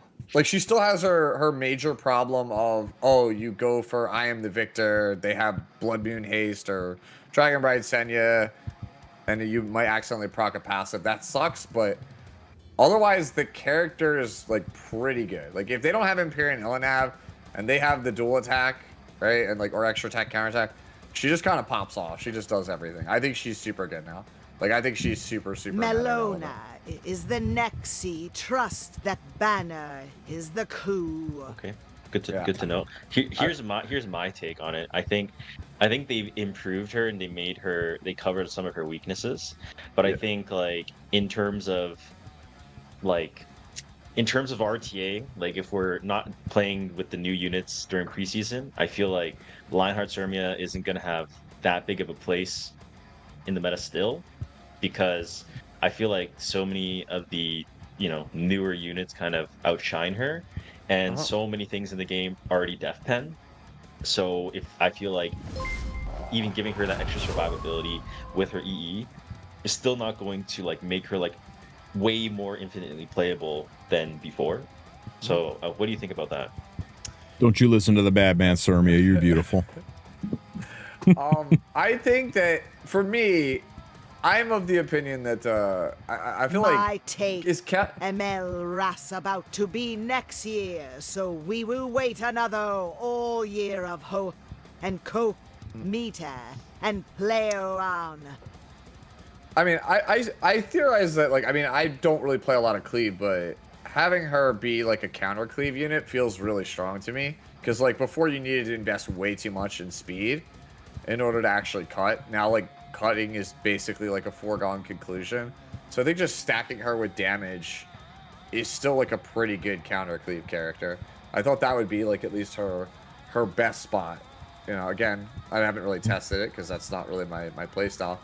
But I can see where you're coming from. There's I don't care what anyone says. Like, the aggressive, like, turn 1 stuff is just, like, incredibly strong. So you're probably right. There is a world where the character just doesn't have an impact and get there. But from everything that I've played in preseason, the character seems like a pretty solid pickup. I mean, I've watched a lot of Valky also. Valky's been having a lot of success with her. So, but I mean, we'll see. Like, I certainly don't think she's bad. I think she's sorry. I was saying, before I thought she was just straight up hot garbage. Like, she had the bottom 5 win rate in the game. Like, I think now she's at least, like, not an embarrassing pick. Like, I actually think she's a pretty solid pick. Is she the best pick? No, because I still think that there are a number of, like, nonsensical, like, BS DPS that you could be playing over her. But I definitely think she is a conversation that you could have to say, like, oh, yeah, Lionheart could actually just, like, carry from this position. I think she's insane on 4-5, but yeah, I mean, they said it in chat. Regardless, Lionheart is playable now, and any RTA where Lionheart is a pickable, draftable, playable character is a better RTA experience. Yeah, the one thing I was going to say, the one thing I've felt, because I think Conqueror is insane with the changes, but I really feel it when I draft Conqueror early, because I'm like, dude, I don't want to have to fight Sarmia, because, like, she's so explosive. Like, right now, like, you just don't know what they have. They could just be Glass Cannon Sarmia, and you're just like, cool. If I can't, like, Death Break and have immediate follow-up, I'm going to get blown out. Yeah. So. People out there with 312 and 315 conks are eating well. Yeah, because, like, you might have turn 1, turn 2 with Conqueror, and, like, yeah, S3, S2 Death Break is really powerful, and that could obviously let you kill a Sarmia if you play it right, but sometimes turn order doesn't allow that, and then I'm just terrified of, if I can't close the door on the character, I'm just gonna die. Deity, you were trying to say something about Sarmia? The 4th, 5th pick. That's where she's always been, and anytime she's a force man, so it's gonna still be. She's gonna see the same amount of play. Just if she gets through, maybe a slightly higher percentage win rate. Where she might be fun though is if they continue to bring back the World Cup game mode that's currently out there. If that becomes, I feel like that should become real RTA. Even if it's a limited amount, you can do 5 matches per day. That should be a separate ladder, because that's such a better game mode for in-game players versus playing the same match over and over all season. It's going to, I don't know, any character that's a 4th, 5th pick then gets extra, like, viability within that game mode. So I'd like to see that, but. Oh, hey, before we talk about the next one, I wanted to show this to Vic in case he hadn't seen it. After the Guild Wars season ended, frames were distributed incorrectly, and they'll be sent. So, man, there is definitely a chance the Smogate won't screw it up this time, and you guys will get your actual guild frame and banner tomorrow after maintenance. Could finally happen. I feel like I don't even care about the frame anymore. I just want to know what the rewards are for the tournament, because I think a lot of the things that are holding back some really good Guild War players to, like, make a return is like, oh, like, why am I gonna try and stress about Guild War this season when, like, maybe they're just gonna give Sky Stones, you know? Yeah. Like, there's nothing we know about the rewards. Is it cash prize? Is there individual frames? Is there something that can, make it worthwhile for you to actually try? So hopefully they'll announce that sooner than later. The effort and organization that top guilds put into that, and just to get there and then to do a tournament beyond that, the amount of herding of cats that has to go on, I think the rewards should be some of the best in the game.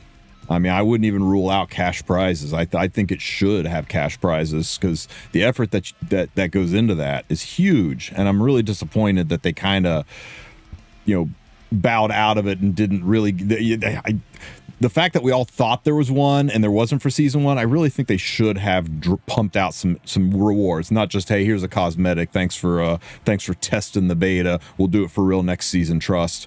That when I saw that, I was like, oh god damn, Vic's gonna be so pissed. But yeah, I'd like to see more info on that, because that's a huge time and resource and organizational investment. They really are going to have to let people know that it's worth chasing. My 2 cents. To add on to that, I feel like as much flack Guild War gets, it's kind of one of the only modes where you're actually like collectively playing with your guild mates and your friends Yeah. like together in a call, and you're Mhm. like, and that's the most interactive where it comes, right? Arena, it's all solo. In RTA, it's all solo. Everything is basically solo, apart from them just watching what you're doing in the game. But Guild War is where there's actually that collaboration where it's brings the love and joy for that community aspect, right? So Mhm. yeah.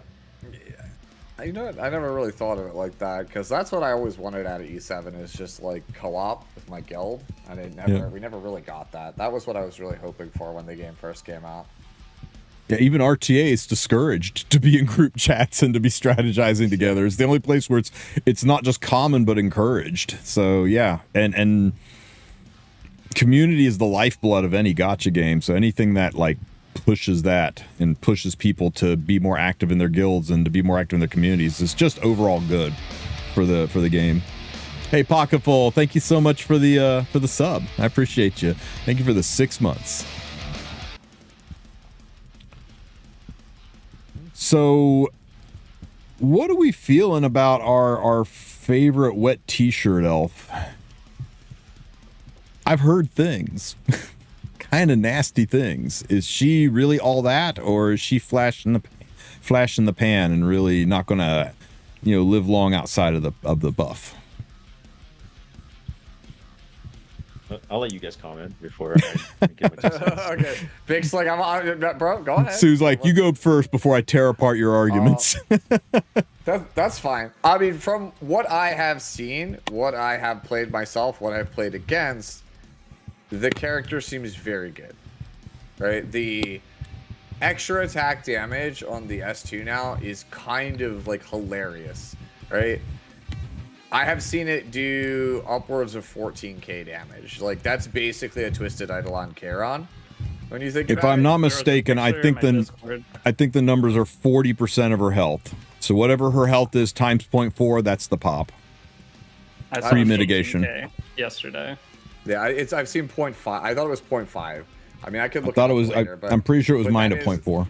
But that is a ginormous amount of damage for a character that can be played as a setup character, as an anti-cleave character, as just a control character, like a standard character. That's very strong. Like her own book, Soulburn Ignore ER, is just very good for ripping down the opponent's setup or getting your offense started. And then just the pop damage, if they give it to you, is just kind of insane. So if Lionheart was not the winner of the patch, then I think it's Ida. Right? I think that's my take. I think she's probably the best character that came out of the patch. Can't remember where I saw it. I don't know if you have anything else you want to add, Deity, before Vic is like, actually, she's dog. I don't really have anything. I only played against. I've played 50 RTA games in the last year, so I don't have a whole lot of opinion on that. Well, 40%. New accounts I played 40% with 70% death penetration. Okay, I mean that's still good damage. But I lost the one game I played against her. That's what I was trying to say. Because I did not expect that. I feel like she is a very strong character. I think that I'm gonna give some sauce out to everybody in the chat. So if you're thinking of looking for a new Guild War unit on defense, like this unit's fucking broken on defense. All right, if you guys wanted to make a good defense and get some shields, you should use this character. But that aside, I do kind of agree with you for the most part. I think one thing to mention is that like someone mentioned Charon. I think she can kill like squishy units like really easily if you have like a really high HP build, like mine's like 30k HP. But if they have really high defense, so units like Arunka or like Lionheart, like they're just straight up not gonna die to Festive Ida's like shyness S2. Mm. So that's something to kind of be wary of if you are going to be drafting her. And I think like the way you use her is going to be like kind of different because she's now like really viable against like Harsetti matchups, right? Where Harsetti has to basically reveal you immediately, and that's just like an extra unit to have against Harsetti, and not just, you know, obviously getting like ARAM last season and whatnot. So overall, I think I would to say she is the winner of the patch, like by far, just because of how much flexibility she has in not just RTA but just in Guild War as well. You know who she feels like? She feels like New Moon Luna. That's like, crazy. Yeah, that's what she feels like. Because New Moon Luna, I played against like ones that are like 30 plus K just for the Harsetti matchup. I've played against, you know, like the 240, 250K ones, like 25, 26K HP. I played against the blazing fast ones that people just use as setup. That's why I was like, damn, this girl literally can be played as like everything. Because I didn't think much like of the pop damage, and then Anyo played me with one that was 200 speed. I was like, bro, why is it so slow? Then I got like ripped apart by the shyness, and I was like, whoa, why is that damage so high? Like, why is it so much pop damage? So, yeah, it's definitely a very good character. Like, all of her old builds still work, and she's got a couple of new ones, and they all feel good. I agree with Sue on this one. Looking at the two of them, I think she'd feel like New Moon Luna too. You guys are crazy, bro. You guys are crazy. You guys are crazy. You guys are crazy for this thing. You think so? Luna is way more broken. I'm not saying that she's better than Luna. There's no way she's better. I just said that she feels the same. Yeah, that's what I was saying. I was like, she reminds me of that character because Luna is like, look at me, I have so many different builds at so many different speed breakpoints, and they're all strong. Okay. And that's what I'm saying. Festive Ida has multiple strong builds at multiple speed breakpoints. I'm just saying I think they feel the same. That's all I'm saying. No, if you're talking about that type of feel, I'm pretty sure Luna feels better. Wait, what kind of feel are you talking about? You and your invisible cup. She still has the same big issues that any unit with penetration and pop damage has, right? FCC and Imperial Elnov show up to ruin a party. But if you're able to draft her around to those two, I think you'll be able to do some stupid things with her. And I think it's what makes her so good in Guild Wars, is you can pick and choose and avoid those. Right, Vic? Or am I off base? Yeah. To some degree, yeah. So, somebody asked to see a Spirit Eye Celine. Mine's nothing to write home about, but there she is. She gets the job done. I'd like her to have 20 more speed and 300 more attack, but, you know, only so much gear to go around. Heck this character, bro. Heck this character. Spez. Spez got a glow up, right? Spez is broken now. You can first pick him and coast into legend, right? Right? Can you do that before stuff? Come on, right? No love for Spez, huh? I will say, I think that he is better in that, like, oh, I need a dodge character kind of thing, like how you do it, Rylet. He's better there than he was, but he's still largely the same. I think him as a cleave character, though, is like Evil Claws goes crazy with it. Like Ahmed plus Spez, oof, that goes crazy. I mean, that's to me, that's his biggest biggest change. Now, damn, Valky throwing some shade. He said he is way better in his role, but his role sucks. That's actually 100% accurate. That's 100% accurate. Yeah. Like, I've seen people do some disgusting things with him, but he's the same dude. Bro, I think the worst thing about Spez is how conditional he is. I feel like. Yeah, I think it's good with aim it, but if you're not fast, then that doesn't really, apply to you. And that applies for, like, a lot of people, myself included. And his condition is just so, like, bad. And I'm like, and you said Rylet? Like, dude, like, my Spez got hit every time by Hawaiian. I don't know what the hell you're talking about. Like, we're not playing the same game, bro. Like bro, here's the thing. I don't draft dodge units unless it's New Kid Auden. That's it. And I'm only playing that one because, like, it feels like free wins versus Harsetti because I don't ban them. Ugh, frickin' Naked Auden. She drives me nuts. It's like somebody said, hey, let's take a Miki and make her more annoying. Hey, Spez is pretty good with Emerald Tenebria, though, so if anyone wants to cook that, it's pretty good. I do love me some Tenebria, so maybe I'll give Mr. Spez a shot. Who else got a glow up? We talked about Sirmia. Oh, you know what?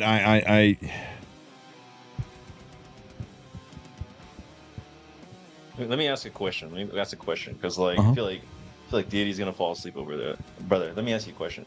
So Me? Conquer Lilius got buffed. Yeah, Conquer Lilius got buffs, right? Yes, sir. Oh yeah. Do you think that Conquer Lilius is a better, or her priority of maybe picking her up from the Moonlight Blessing has gone Over up? Death Dealer Or do you Ray? think it's kind of the same? Yeah. I mean, Death Dealer Ray is just so it's hard to go against him because it's easier to build. So for a new player getting into the game, you're gonna get way more play out of the average player is gonna get way more play out of Death Dealer Ray getting into Arte than Conquer Lilius. Conquer Lilius could potentially combat that now. I mean, she might be second pick because before I didn't even have her as like my top 3, maybe number 3. Yeah, it was like tied with Hand Guy for a while. It's like if you want either of them, take that route you can. But kind of depends on how hard you want to go with the game. But Death Dealer Ray, you can't go wrong suggesting that. So I don't know if I would change my overall opinion. Conquer Lilies does give vigor, which interacts with a lot of heroes now, and looks like they are not slowing down on having heroes interact with vigor. It's got a defense break, a team-wide push now. But she doesn't have high base speed, so the problem with suggesting like a new player getting into the game once they get to Moonlight Blessing 2 to take Conquer Lilies is they're going to build her, and then they're going to build her 270. And then they're going to wonder, why is this not performing? Because you go to anywhere, you play Bronze RTA, you're fighting 300 speed characters. That's just how the game's designed. So you go in, you feel demoralized. So by trying to push players away from taking on speed races at the early portions of their life in Epic 7, it's going to be more likely they're going to stick with the game because, I mean, they felt like they had a chance. So generally trying to force a bulk down strategy, and if you're going to build a fast character, take one of the 128 base speeders and do it that way. And I don't know. That's just I'd rather see more people stick with Epic 7 than trying to change advice to have people go into that trap and feel like they can't do anything. I mean, that's fantastic general advice, but do you really feel she has to be played stupid fast? Is a slower Bruiser or Conk not still a viable unit, and maybe a slower standard, or fast standard or aggro instead of just using her as an opener cleave? You could do that. That is, I guess, if you want to try to look at it that way. It's just so hard not to suggest Death Dealer Ray, because when you get a banger game with him, it's fun. It's a tough one. Actually, it's a really tough question. Because I can see Deity's viewpoint. I'm on the other side of the fence because I actually would take Conquer, but I'm pretty biased because I've said it before. But Conquer Lilius is like the bedrock that built the House of Imsu, right? I play the character 275, 280 speed, but I'm like redonkulously thick, 1600 defense, 23k HP with 70 F. And that's just literally how I've played her for years. I literally just go, okay, yeah, I'll concede turn 1. Here's just a ridiculous tempo character that you can't kill. Just because add on to oh, go ahead. I was like, just because somebody mentioned it in chat, I just want to throw this out there real quick. Don't pick this unit, guys. But boobs. She is beautiful, and she is really strong, and she is arguably one of the top 5 hardest units to build in this game. And when you're talking about picking up from Moonlight Blessing, you're probably talking about being a relatively new player, and you aren't going to have the gear to make anything happen with this unit. That's just my take. This is one of those units that just doesn't work if she's not on really, really good gear. I mean, 96 gear score average to get these stats. Most people who are like, which Moonlight Blessing should I pick? If you don't know which Moonlight Blessing you should pick, you probably don't have the gear to build this unit yet. So that's just my take, is I don't think you should pick up a unit that you can't build and use in a functional way. Yeah, I think to add on to Deity's point, I do agree that DDR is the best, especially with Magic 1 coming around the corner as well. Especially for newer players, it's a no-brainer to kind of pick that up if you want that short-term return. Another thing to add on that wasn't mentioned is that Conquer Lilius heavily relies on a limited artifact in Sweet Miracle, and so if you're like a newer player and you don't have access to Sweet Miracle, which can help alleviate a lot of her weaknesses to debuffs, then she's not going to be able to give you a whole lot of value in the short term, unless you were a whale and you bought the limited artifact selector or whatever. But I do think that Conk is way better over like Hand Guy, for example, in the Moonlight Blessing. So yeah, I do agree. And at the rate you can put on Potion Vial. That was one of the nice things. Yeah. If you do miss this one to submission, Potion Vial on him is so nice. It wins you so many games as a new player. Even in Guild Wars and Arena. He's just clutch there. I think DDR is the higher floor character. I think Conqueror is potentially the higher ceiling character, like overall in terms of what it does for your account, because like the character is good. What is it? Oh my god, why am I blanking on the name of it? Tristen, the guild activity that I hate. She's good. Ancient Inheritance. Thank you. Thank you. Ancient heckin' Inheritance. Dude, I put Conch Lilius in a PvE tier list, and I put her up toward the top because I had just used her in Ancient Inheritance and other stuff. I got so much flack from putting her up high. Like, where do you use her? Oh no, she's like God tier there. That's what I'm saying. Well, she's God tier in Ancient Inheritance. She's really good for some one shots in Wyvern because she activates Ken. That's about it. There was a time when she was a god for Hall of Trials, but that was back in the dual attacking with Sirmia and just run her and Sirmia and just dual attack and proc S1s. And since they've shut down dual attacks in Hall of Trials, and since they got rid of Nightmare Raid, her PvE usage has plummeted. Oh yeah, now it's terrible. But back when I did it, she had some uses. Yeah. Like, why do I have to fight these arguments? Yeah. I don't know. I think she's good after her changes. Mui and Flan. Did anybody ever figure out anything with Mui and Flan? I remember seeing Valky try Flan, but I don't think that it really yielded anything. Or at least he was talking about it or something like that. Those characters are ass, man. Yeah, it's crazy how they were like Flan is just like a worse Augslots now, and everyone's like, well, what if we gave her Lua's abilities? And it's like, she's still ass. So, the character I think that's the most underexplored from the patch is actually Kawazu. Kawazu. Oh, Inferno Kawazu, right? Yeah, I think Kawazu's actually got some interesting stuff. Like the fact that his S1 can ignore ER now, man, he could get some pretty sick value, because right now the Frenzy makes burns do astronomical amount of damage. Like characters just die to burns. Yep. And so because you can make it so he can ignore burns and he has soul burn take an extra turn, you can very easily like stack books with him and just be like, if he gets a turn, just go, okay, you can have some burns, you can have some burns, you can have some burns, and then everything can't make just it goes. to Frenzy is the problem. It'd be really hard to. I know. That's what I say. I feel like he's underexplored because on paper he just feels like he does a lot, but I just don't know if he's got the chops to hang in there to make it a thing. Yeah. He almost needs a stealth or something to reduce his incoming damage, because he'll just get focused and blown up. Yeah. If you build him with enough damage, you get blown up. If you build him bulky enough, he doesn't kill anything. I tried to use him not that long ago. And The op-sig issue. Yeah, exactly. Yeah. One that I thought was going to be stupid strong, and I haven't heard much about him. How's Mr. Ball doing? Mm-hmm. I mean, I need to re-gear him for this, because I hear he's all about the S2 nuke now instead of the effectiveness. But if he sleeps things, he blows things up, sure. But I don't know. Has his role changed at all? Is he still just the same old counter cleave? Let's see if I can pull up the stat line. So my experience with him has been, he's like better, but not like that much better. Like if you still could play him as your anti-cleave, and he's like fine there, but I really think you might want to go a little bit slower with more HP. But I don't know. I was not impressed with Soulburn S2 S3. But maybe that's just because my build is not that good. The only person I know who's been glazing him has been a regular mine, Pooty.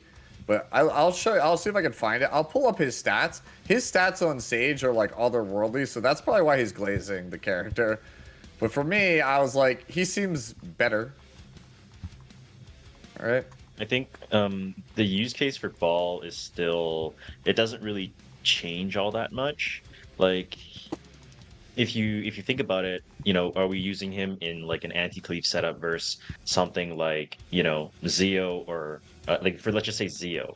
Like, no, we're not, because you're not going to have enough effect resistance to resist the Zeo. And if you do need some kind of ER, you're going to go with Katie, since she has that self imprint to make it easier and it'll serve a better purpose, right? And she gets her EE. There you go. She has a 60% CR push, right? So that's one case where you can't really use him into Zeo. Like, can you use him into any other form of cleave, like, you know, Amid or Litica? Well, Amid usually has some kind of CR cut on her team, which can prevent that, right? Also, buff so no, you stacking. Can't. Yeah, buff Buff stacking. stacking is another thing. Yeah, and she can cleanse with like an S3 and just push way too far ahead of you. And then there's like Renak. Well, if you pick into Renak, Renak's just gonna fucking kill you.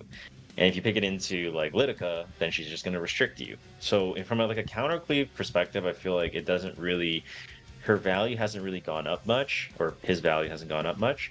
I do think that having him carry a book is a little bit interesting. Like, if you have it like 20k plus HP at 280 speed, like that's some really, really, really fucking premium gear. Like, it's not easy to make him 20k HP with actual like stats at 280 plus to actually get that kind of value off. But I think if you do want to play an anti-cleave, I mean, he's not a bad option, but it's just hard not playing him on an ER build. Go Vic, go look in the side chat, Tristan.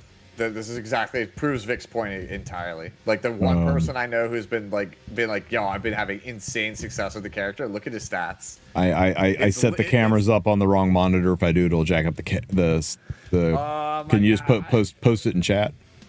I know we keep talking about doing this site, but then we don't. Yeah. Okay. Well, while you guys are doing that, another thing I want to add on is, like, why would you have that zoom on Sage Ball over like Festive Ida that needs like giga high HP gear and potentially like high speed if you're playing Festive Ida in that way versus some aggro setups, right? And then there's like MLK Ron, where he doesn't use the speed, but he needs to be like super fucking tanky and use really high HP subs. And then I still have the gear like 50 tanks. Like, what is going on? Like, why is every unit so tanky now? Like, I don't have enough HP gear, you know? Yeah. I'm actually curious to hear your thoughts on this character. Yeah, so you spoke him into existence. How we feel about Tekron? Bro, he's broken, man. That guy is broken. He's so fucking good now. See, that is the common consensus I've heard, and I'm just like because I look around and I don't see any results, but like every person whose opinion I respect is like, yo, Garon's busted now, and I'm like, did I miss something? Do you build damage on him, Vic, or is it just still the full HP, full FRS? Nah, just full tank. Yeah. That's what I said. I'm like 1200 defense, like 30k HP, like 160, 170 ER or something. I have 280 on mine FRS, and I think artifact, so it's like maybe 310.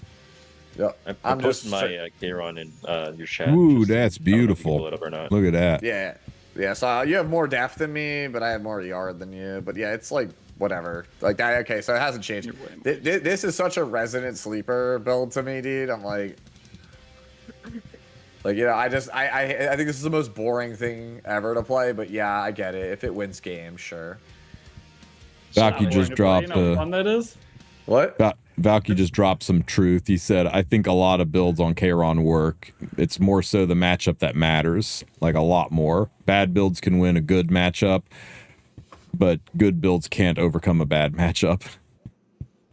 That's fair.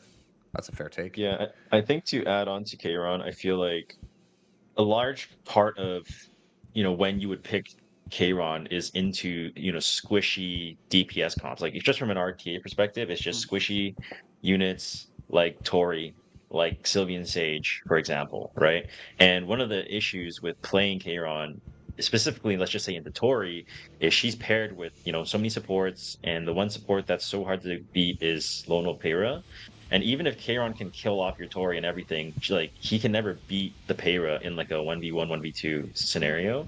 But now he can, right? And that's kind of the beautiful thing about it. And he gets so much more damage reduction. So now it's like, even if you don't have like as much bulk as mine, like even if you're on like maybe like a bit of a squishier build with like some damage in there, it makes him a little bit easier to build as well. So the barrier of entry from like a gear perspective is not as high.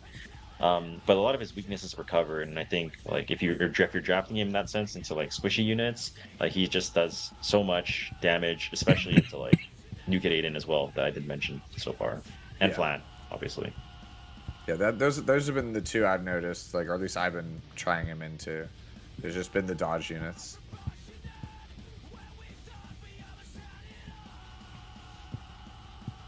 All right. Who's the other big one? Lilibet. Yes. So how's Girl Strays doing? Probably most improved character in the patch. Well, that's a freaking low bar to clear with the way her state before, but is the most improvement make her like is she somebody people should build, or is she just kind of a strays at home? I guess I'll take this one. I figured you'd take this one. Yeah, it's like the best. Okay, so Lilibet, if you have Young Senya into her Seti, like she's fucking crazy because she gets Extinction and Skill Null. So in Guild War, if you have Lilibet plus Young Senya, I just made a video with that, by the way. But anyway, Lilibet plus Young Senya is amazing into her Seti.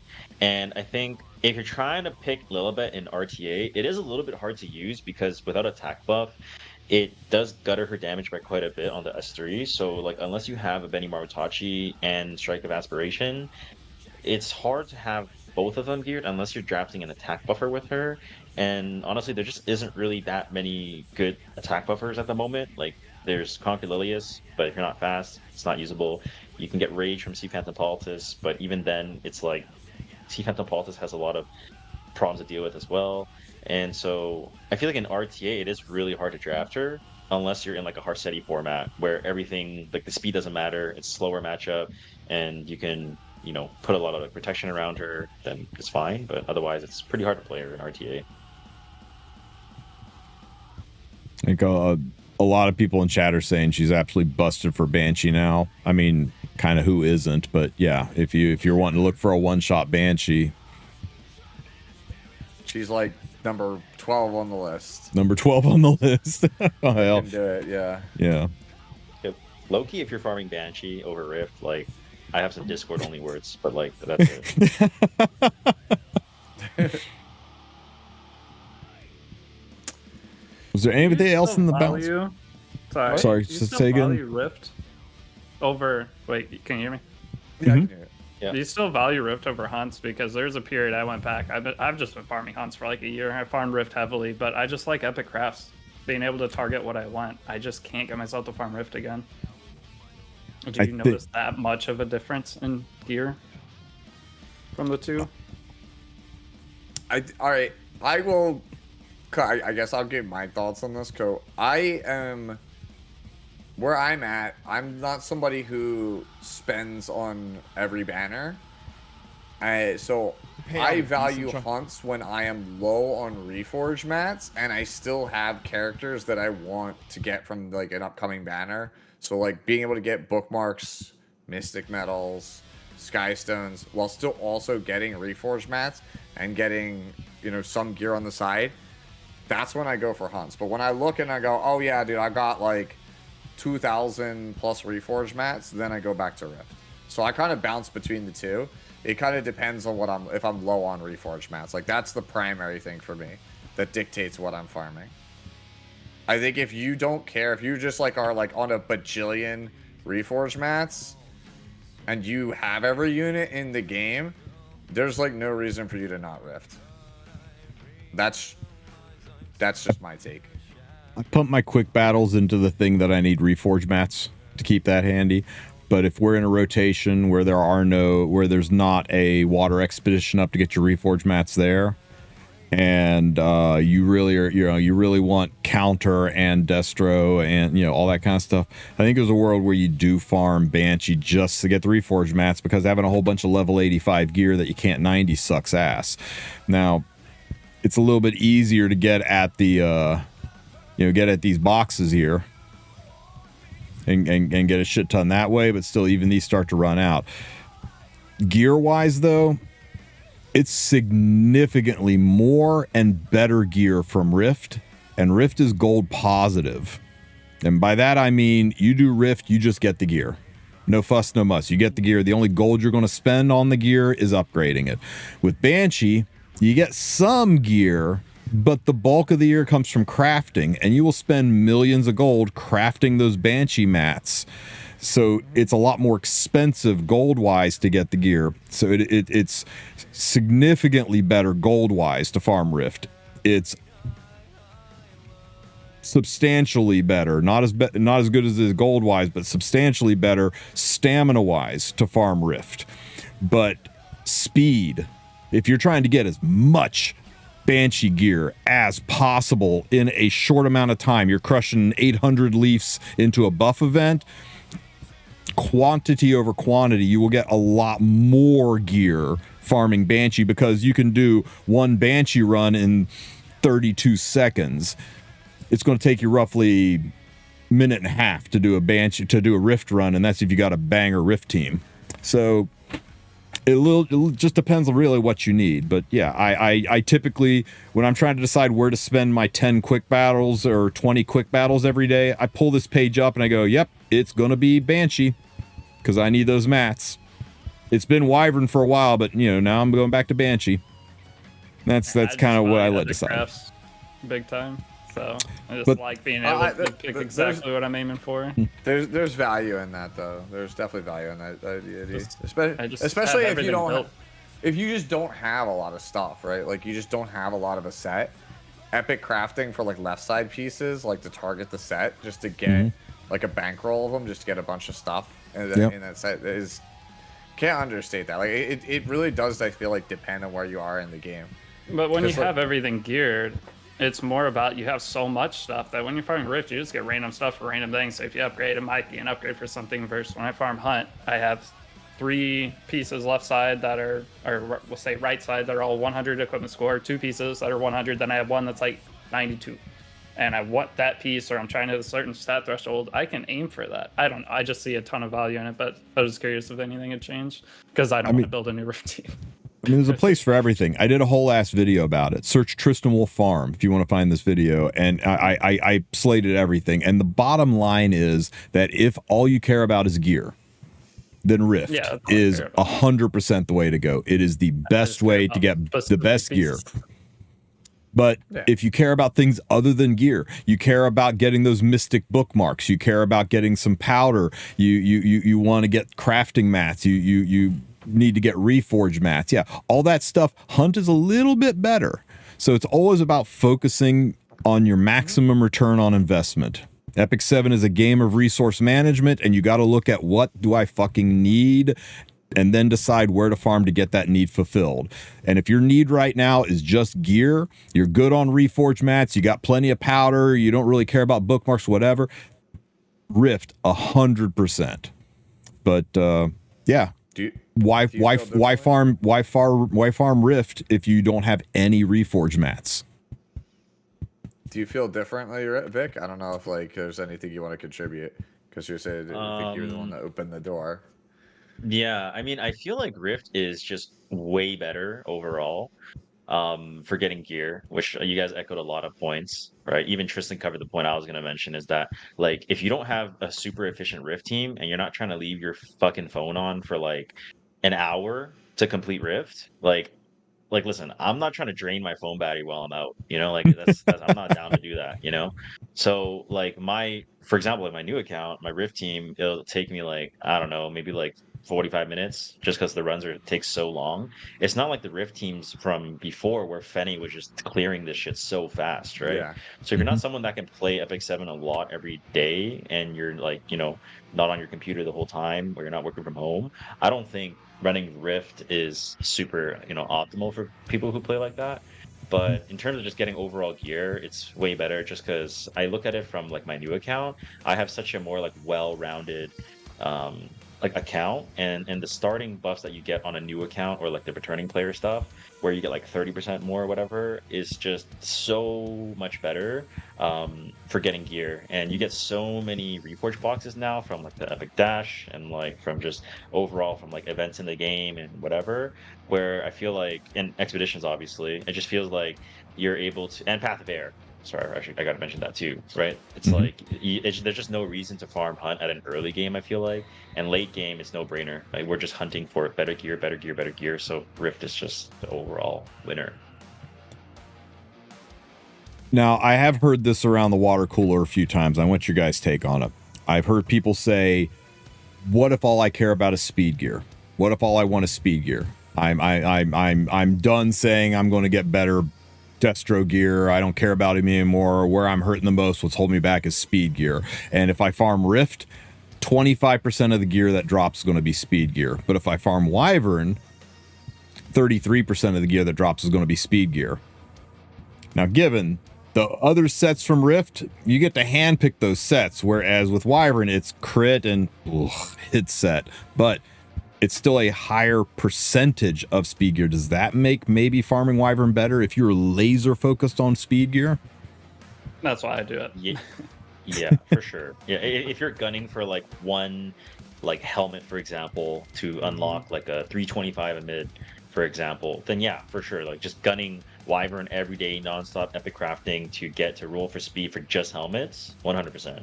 But if you're looking for like overall speed and your spread, it would just be Rift, right? Because it's not just speed gear that's useful, right? It's like you can get immunity gear that's high speed from Rift. You can get torrent gear that's high speed, which you can put on so many units as well, right? So yeah. I mean, like Rift I said, just gives you the best spread for overall variance. Like it's literally a game of variance, right? You get more chances to roll just quality pieces in general from Rift. So it's like longevity wise, that's gonna make a better account than if you just hyper focus one thing. Yeah. But if all you care about, that's what Vic said.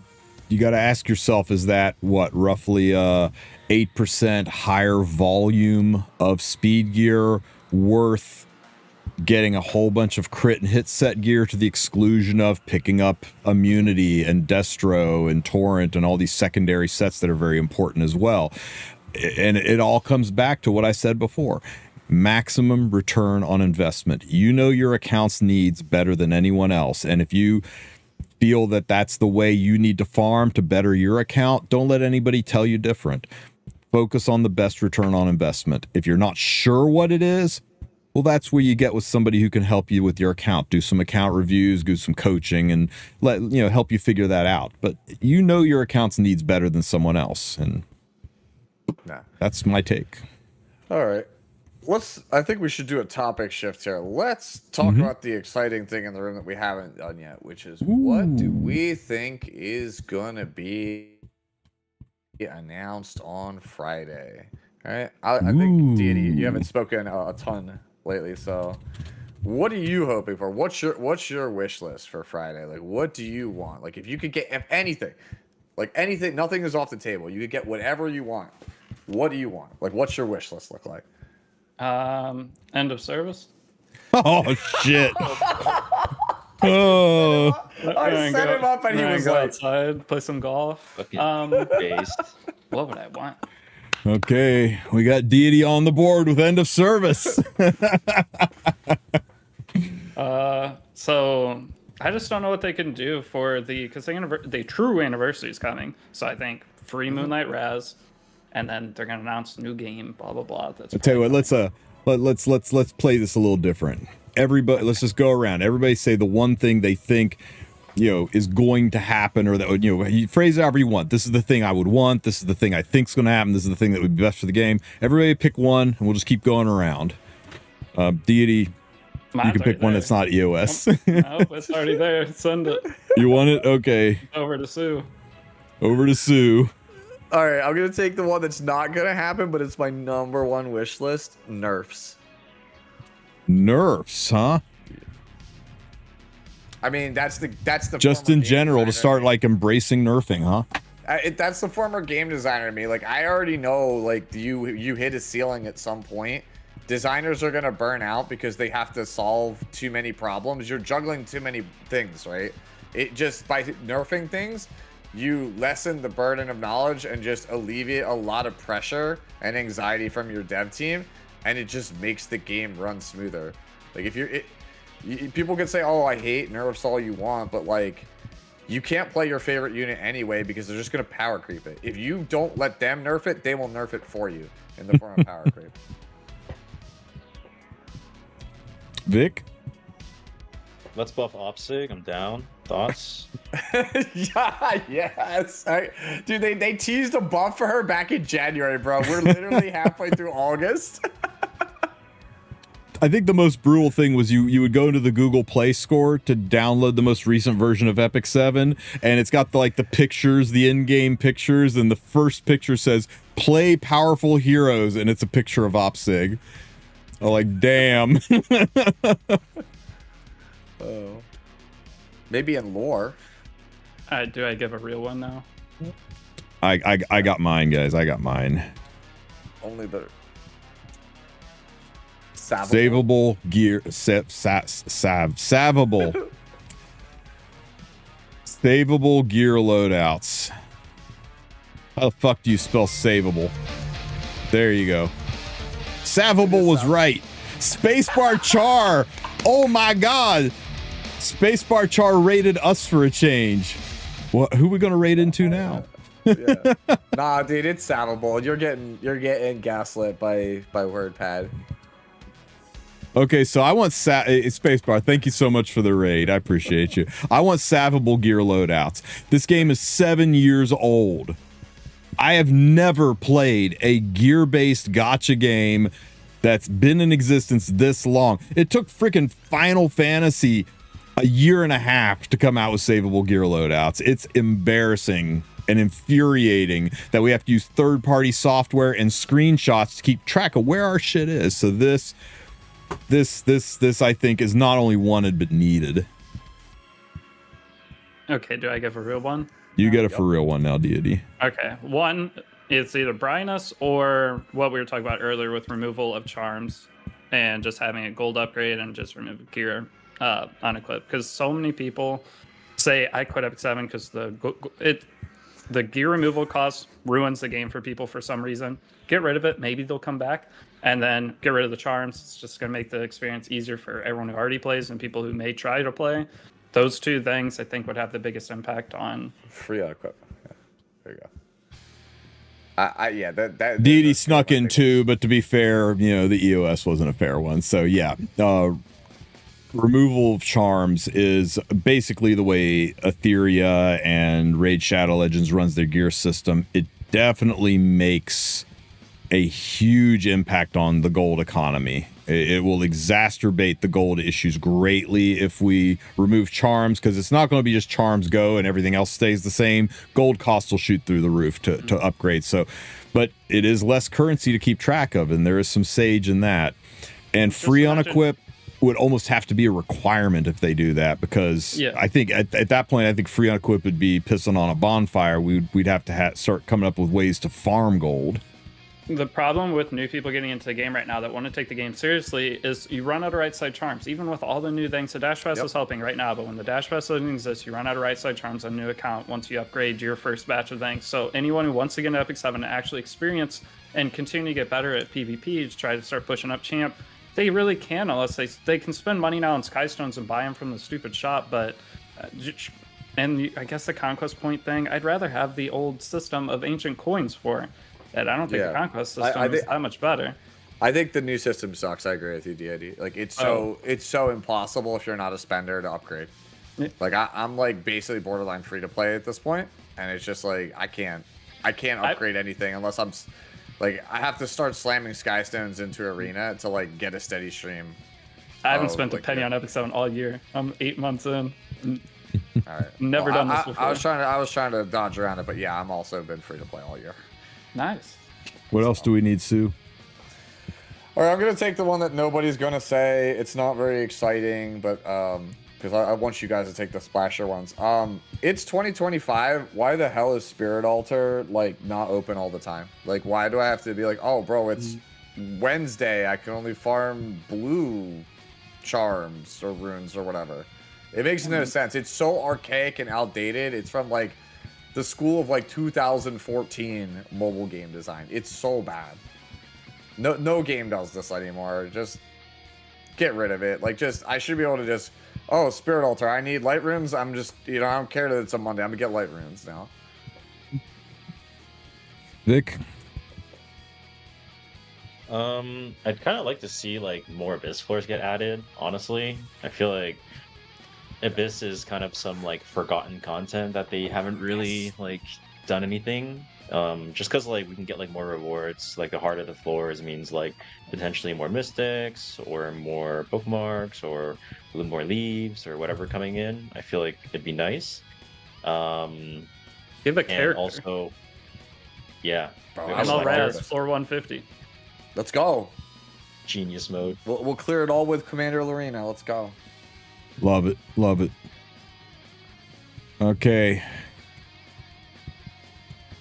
Get rid of that garbage ogre thing. And turn it into a charm farm dungeon. Nobody uses the ogre thing, right? Like after like day 1 or 2 and you've done your epic pass and stuff, the normal level of hunts is so freaking easy that new players just immediately go there. I was farming the normal level of Wyvern within 3 or 4 days of creating a new player account. I don't think the ogres, what do they call it? I don't even know the name of it anymore. The ogre's armory. I think they talk about getting rid of the bloat and making the game more intuitive. And we got this giant ogre's armory thing that does nothing for you once you've gotten past the first 96 hours of gameplay. Not even gameplay, just 96 calendar hours.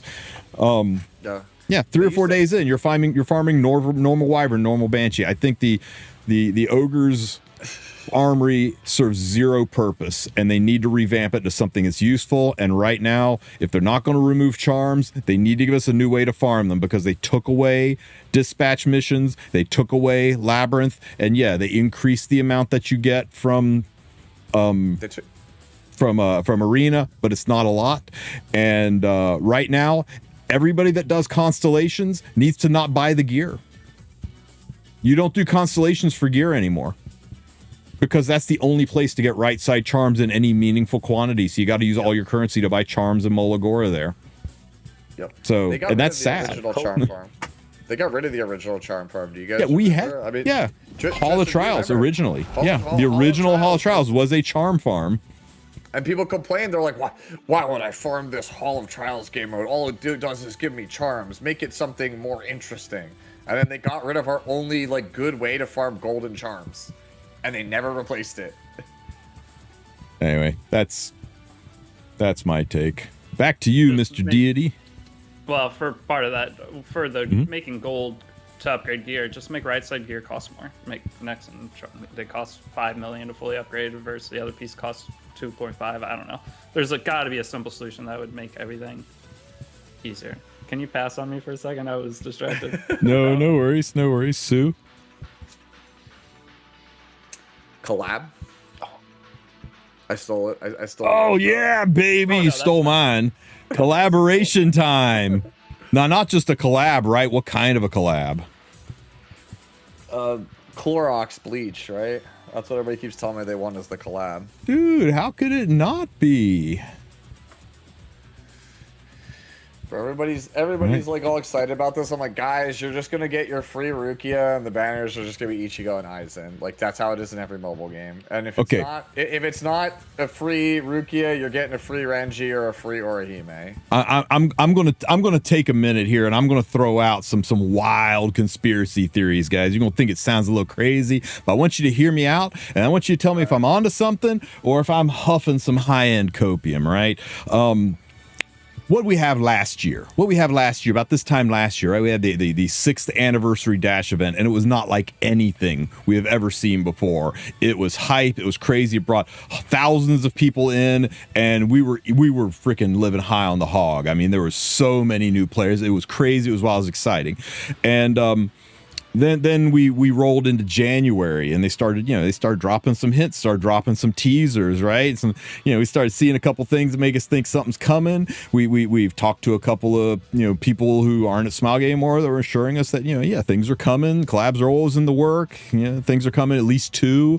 You guys just wait for it. It's coming soon. Maybe not soon the way you guys would want to be soon, but soon. And then we roll into March, and we start getting these roadmaps, or February, I think. We start getting these roadmaps of things that are going to be coming, and then they drop that dirty like friends from a new world coming in April, and that's the phrasing they always use for collaborations, right? But then April hit, and it wasn't friends from a new world collaborations, it was friends from an old world, the Origins event, and that felt kind of weird. It came out of nowhere. We got this Origins event, and it felt very similar to the Epic 6 Dash event, right? We got all these summon tickets, and we got all these limited tickets, and we got whole and stuff we'd never seen before. They revamped everything, and they gave us new dungeons and new characters, and it was crazy and wild, and people came flowing in just like this time last year. And but then no collab happened, and then we started drifting into other things, and we got done with the chat, but we still didn't have a lot of the things that were promised from the Origins. Where's Rihanna and Luciella? Where's Moonlight Dreamblade Girl? Where's Shamadra? A lot of these things that we're like kind of expecting, and they haven't even manifested yet, that were tied to that. And it seems like we've moved past Origins, past Epic 6, and into the 7th anniversary. And now we got Outer Plane. They collaborated with Don Machi. Smilegate landed a collaboration with a pretty popular IP. And we got Chaos Zero Nightmare coming out, I don't know, in the next 4 to 8 weeks, give or take. And they have already announced a collaboration that's going to happen with Hololive, another very popular IP. So it's not like Smilegate can't get collaborations, but where's Epic 7? Why is their flagship mobile game sitting here without a collaboration? Now let me screw this on a little tighter here, guys, because this is my theory. What if Friends from a New World really was a collaboration? What if April was really supposed to be a collaboration? But then shit happens. Things happen. Things get delayed. Things aren't quite the way they want it. Things go out of their control. Remember ReZero? Remember that shit show and how it got delayed? What if something like that happened and they had to scramble and go, crap, we don't have the collaboration to launch in April. Just drop the Origin update here and we'll reschedule the collab for later. What if they got Freaky Friday switcherooed? What if we got we got Origin a little bit early, and that's why we're still behind on the units that were supposed to be coming out through the rest of the year? Rihanna and Luciella and Shamadra, all that stuff's still coming. What if the collaboration that was supposed to happen in April, what if that's happening this Friday? But that's just a theory. A game theory? Sounds a little crazy. What do you guys think? Am I onto something, or am I crazy? I think I should have not have said collab, bro. That was I just let him go. You opened that box, man. You can't put it back in the box. Yeah, sure. All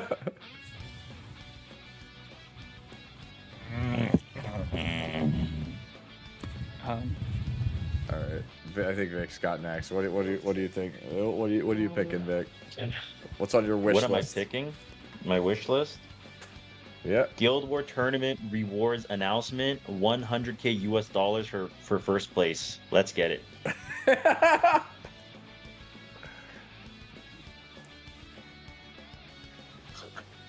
Just leave it as announcement. Don't even correct it.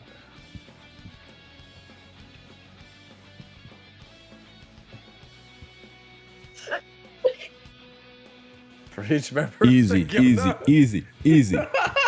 Yo, No, SG is not paying at all. That's more than E7WC's whole prize pool per person.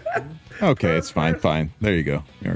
That's still more than the E7WC prize pool. Hey, I cut it more than in half. You got to meet me halfway there. Okay, Deity, you got anything for me now that you've had time to think about it? Tristen didn't even pick one himself. Okay, the thing I want the most in Ep7, some kind of long grind PvE content with a good reward at the end. Something that makes me want to work toward a goal and get to that goal, because right now the only goal is getting some gear, upgrading my character a little bit. I want like something that would take me 6 months, that you can only do certain stages on certain days, or you need specific groups of characters like furry characters, the Purgus nonsense and all them, and then only female, only fighter, like have different challenges. But then at the end you get something cool that's actually like account changing, to where everyone wants to grind toward that. Don't lag behind maybe 6 months, maybe like 3 months. But like a character, a super good character, even if it's for a specific niche, something like that, or make it a good PvP character so people at the top grind for this and then they compete against each other with that. I just want something to grind toward again, because I feel like I haven't had that in this game in forever, because the only thing to grind toward is a rank in PvP. And I don't really want to play PvP right now. Well, I do actually right now, because this new balance patch seems fun, but just something to work toward. No, Valkyrie's saying, isn't that just trial of constellations? But that's not really grind. That's one and done. Reward. There's no good reward and there's no grind. It's you do it one day and then you don't touch it again for a month. Yeah, like go ahead. You go, Sue, sorry. No, just like the reward is like you log in, you do all the content in like one thing, and you're like, all right, cool. Like I got like 3 to 5 pieces of gear, and like what if they don't roll well? Like whatever. Like what Deity is saying is he wants like, I grind it out for like some time, and I get maybe like a Savior Auden or like a Veronica. Like you get something unique, like a unique reward, or like maybe you get you unlock some new feature. I don't know, like nameplate, like something that's cool that you can like look at my accomplishment. I did this, and it's not just. I want it to be something I can use, not just like a banner. I want it. Okay, there's a certain game that's out there that has like mythical characters that you get for free. They're some of the best characters in the game that you could grind for, and it takes you 2 years to get to them. That feels so good as you continue to make progress. And when you finally get them, I haven't found something that I can compare that to. I want that in this game, because I love it in 7. As soon as you said long-term drawing content with the reward at the end, I was like, he's talking about faction wars, isn't he? Yeah, I mean, even Wars, there's so many. So good. There's so many good things in that game. Mm-hmm. Yeah, even though it's not the same genre, I know what you're talking about. Like, because like Nikke has this as well. Like, they have characters that you can grind towards. They're terrible, but like you can be like, oh, yo, I have Quincy or I have Sin. Like, oh, isn't this cool? Like, look at this cool unit that I have that I can play. It's super niche and not like great, but you could kind of brag to your friends, like, yeah, I have this thing. Like, it took me like 4 months to get it. You know, I've been playing every single day, but like, yeah, I have this thing. Isn't this awesome? So I get what you're saying. Like, you want something that's like, it feels like a sense of accomplishment, because like PvE right now does not feel like you have nothing to go for, nothing to really strive for. The hard PvE content is like, oh yeah, it gets me a pair of boots. Cool. I mean, they're slightly better. They're statistically more likely to be better than the boots I got from Rift, but it's not the same, right? It's not the same as when you like, oh, I did that whole like huge long quest to get Savior Auden, right? It's not the same. And I know people say that's like annoying, but like that was still something to grind for. It took forever, but like it was still something to grind for. The problem with that was it was not rewarding. It wasn't a challenge. You didn't have to build up specific characters to beat a certain stage. You didn't have to go in, and you could only use 3 stars to complete this one mission. So you have to go in, and there's specific 3 stars that fit certain roles you have to do. There's so many good things they can do with this game. They have the characters. They have everything they need. Why can't they do it after 7 years? Like, Abyss is fun, but we beat it. And we beat it 4 years ago. And there's been nothing since. For those of you who aren't familiar with Raid, use my download link. But for those of you who aren't familiar with Raid and don't understand what Faction Wars is, imagine we had farmable content that changed every day, where only You could you could do content that was restricted to specific units and types of units. Like you can do the dungeon today to earn the points, but you can only use Rangar units who are 3-star. You can only use Suin units who are green element. You can only use units who are Rangers. You can it's linked to something specific. In Raid, it's all about factions. They're the types of characters. I guess the closest equivalent for us would be when you go into the journal and you can look at monsters versus undead versus all the different types, and every single day those dungeons close and new dungeons open with dozens of different options, and you farm them and you get points, and as you farm them you get these points and you unlock rewards, and there's sky stones and there's mystics and there's charms and there's mola until you get to the very end, and we're talking like farming across months, and at the very end there's an ML5 who is a really good free ML5. That would be cool, or a selector. Like an ML selector would be kind of cool reward. Yeah. I'm explaining how Faction Wars works in Epic 7 turns, but yeah, something like that where it's a day, and if you miss it, it's no big deal. If you miss it, that's fine. All you're doing is pushing it down the road a little bit. Maybe you just don't get the unit as fast. It's not like you're not going to be competitive in RTA if you don't do this. It's just a way to get a really good unit, especially if they make that unit a really good PvE unit, right? Honestly, make other things easy. If it was a selector, like with no restrictions, that'd be really motivating. If you could just be like, if you just grind this game mode for 6 months, you could get whatever you want. They're like, everybody watching this, unless you own the whole roster, there's probably a specific character that you're like, damn, I wish I had this character. And just having some kind of hard content. Well, maybe not necessarily hard, but like, just something you could grind towards. Like that makes it feel like your box is like whole, right? Like you get like you said, oh, today you can only play like green Suin characters. Well, if you don't I can't do today, so I guess I'll wait till tomorrow. Yeah. Or you just take on the challenge, like, well, I really want the points today. Let's try to develop these characters. So like, I feel like my box has more value. I don't know. Something to think about. It's very much like what they tried to do with Constellation. The big difference is that it is relatively easy to do as long as you build and you rise to the challenge and do it. It's not, but you got to do it all the time. And the more you engage with it, the faster you get to your goal. And if you don't engage with it, you get to the goal slower. It's up to you as to how much you put into it. Whereas Constellations is a similar thing, except it's very, very difficult one and done content, and then you can move on with the rest of your month and re-engage it when the month rolls over. So it's something to give people something to do that's not RTA. Don't get me wrong, RTA is great and it is the end game of this game, but sometimes you need a break. Sometimes you're just tilting and you're just losing your mind and you need to go something to reset the mental. Well, here's something to grind on. What do we got now? What are you going to do? You're going to go do Hall of Trials to calm down? That's going to help you with the tilt? You're going to feel a little bit better after you re-gear your entire account to do Trial Constellations and then spend a couple hours putting all the gear back so you could, that's going to make you feel better and get you ready for some more RTA? You're gonna pull up Wyvern and press auto and watch the screen for 10 minutes and go, okay, I feel better, I can go back to RTA. We need something to do, something to engage us, something to to get us into the game and to play the game, to enjoy the game, especially when we need a break from RTA, either for our mental or just because we just want a little bit of, maybe we're tired of eating the same damn food every single day. We want a little variety. And I think Epic 7's missing a lot of that. We have less PvE than all of the competition. And I think that needs to be addressed. All right, Tristen, do you have another one you want to add to your list? God damn.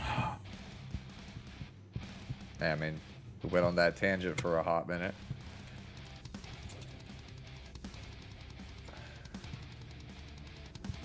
Bro, these damn fucking yappers.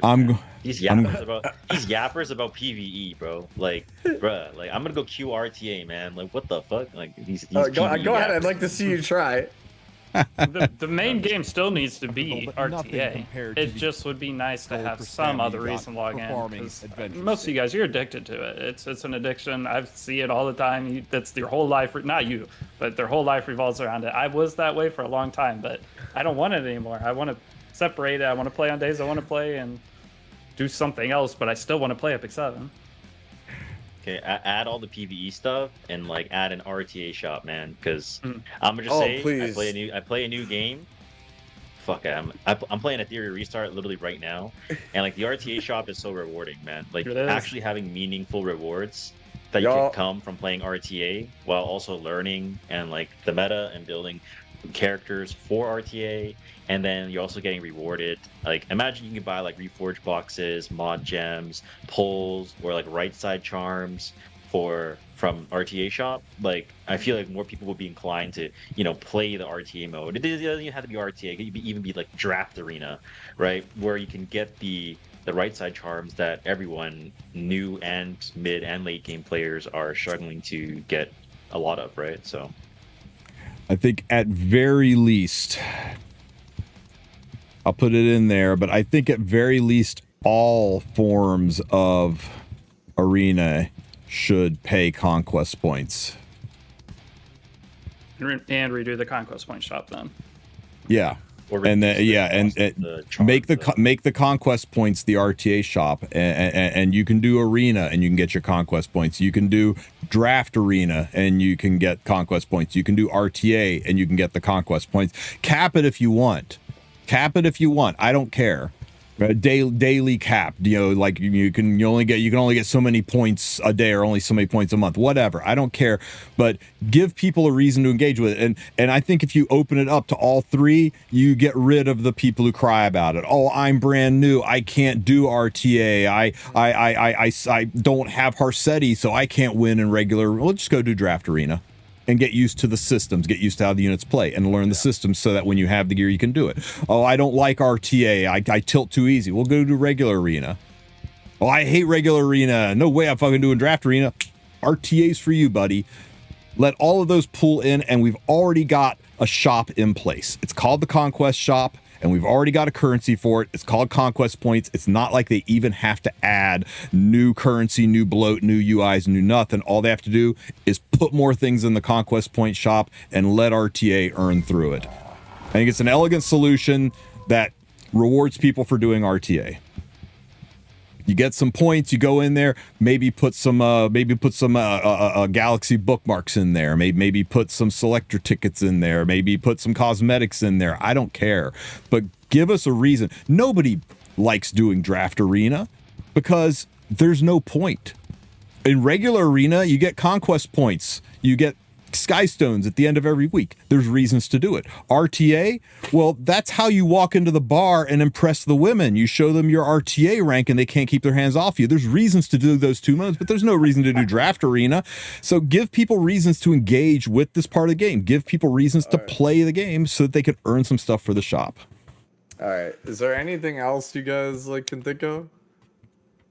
So give the floor to both of you guys. Yeah, just what else? What we've gone through a lot of things we'd like to see. We think would be good for the game. What do you guys think is likely to happen? Because remember, it's the 7th anniversary. It can't be worse than the 6th. The 6th blew our minds. I'm fully expecting that on Friday we're all going to be like, holy shit, I didn't see that coming. What could they possibly do that would blow your mind? That would generate the level of hype we had last year, or even for the Origins update? Okay, I want to see them announce like a similar farming event to Leafy. I've been stockpiling these damn leaves. I'm saving all my sky stones. Like I'm trying to get some good gear from there. So hopefully they announce something for that for the part 2, where there's like a similar farming event, so that people can get like more gear and whatnot. Hell, even that carrot event was pretty nice too. So something similar to that would be nice. And obviously the community loved it. So I'd like to see that. So yeah, you want you want like a gear farming event, like something that's gonna help get you some really strong gear. Yep. Well, the carrot event wasn't even just centered around gear. It was just a really good hype reason to go out and farm, earn those carrots, the unlimited stamina. You remember that from the Origin event? People being mad that the unlimited stamina went away, and each week there was a new shop that had things you could buy when you ground to get the carrots. It was the gold carrots and the orange carrots. That was a pretty good event. That was an awesome event. Yeah. I think Vic's right. I think that's very likely to make a return because it was very hype, and they need to make part 2 generate a lot of hype. My question is, how does this game even make money anymore? Who's spending money? Banners? But who's still... I don't get how they're making money. And what can they do to actually revive the revenue? Did you see Summer Hwa Young? Bro, there's like, God 6 damn. days of burning passion packs, man. Like, they're milking, dude. Are they doing honestly- good? Because I have honestly- not seen a good month from them in a while, but maybe I'm missing their PC revenue or something. Honestly, that's something that would get me pretty excited. Is like the shop in E7 is not the best compared to other games. Like I'm like very on it. Like I'm very unenthusiastic to spend with them because like I feel like your money just spends way better in other spots. Like if there Even was buying stuff for your frames, buying skins for characters is hard, but buying any cosmetic thing, I'd buy some stuff. yeah, There's that's gotta be exactly something you can do that yeah. makes more money. That's exactly it. Like I look at this game, and I'm like, what does $20 get me in this game? And it's just like, oh, like a multi and like a handful of pulls, and it's like, what does my $20 get me in Nikkei? Oh, 3 multis, a bunch of materials, and a skin. Cool, I'm gonna buy that. Yep. Yep. Okay, what I think is going to be revealed. I think savable gear loadouts are going to happen. I think that's going to be a big reveal. It's been needed. It's been teased. They mentioned it. It was on the list of things they showed us. I think that's going to happen. I will be shocked if that at least isn't on there. I think they're going to do something to alleviate unequipped costs. I don't think they're going to straight up say free unequipped 24/7. That'd be great, but I don't think we're going there yet. Smilegate doesn't move in big leaps like that. They typically take baby steps. Let me ask you real fast, Vic. You're a Guild War player, right? Does the gold cost in any way hinder your ability to play Guild Wars for unequipping stuff? Would free unequipped 24/7 negatively impact Guild Wars? The main reason they said they can't give us free unequip, like they have publicly said, is because it would impact Guild Wars too much. Like it's like, oh man, Guild Wars would just be broken if you could unequip stuff. Like to be fair, they said that years ago, but yeah.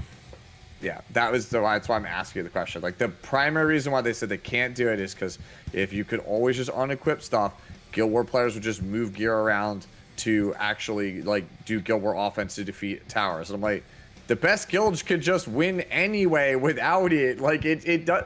Sure, they'll probably get like a little annoyed that you have to spend like 20 million on a war, but like you're still going to do it, right? It doesn't stop you from doing the thing. So like, I don't think it matters. You're impacting 99% of the player base, so that the 1% who are like you, who are diehards, it's like negatively impacting you. And I'm like, yeah, they don't care. They're still going to do it by any means necessary. Competitive players win at all costs by any means necessary. Play to win.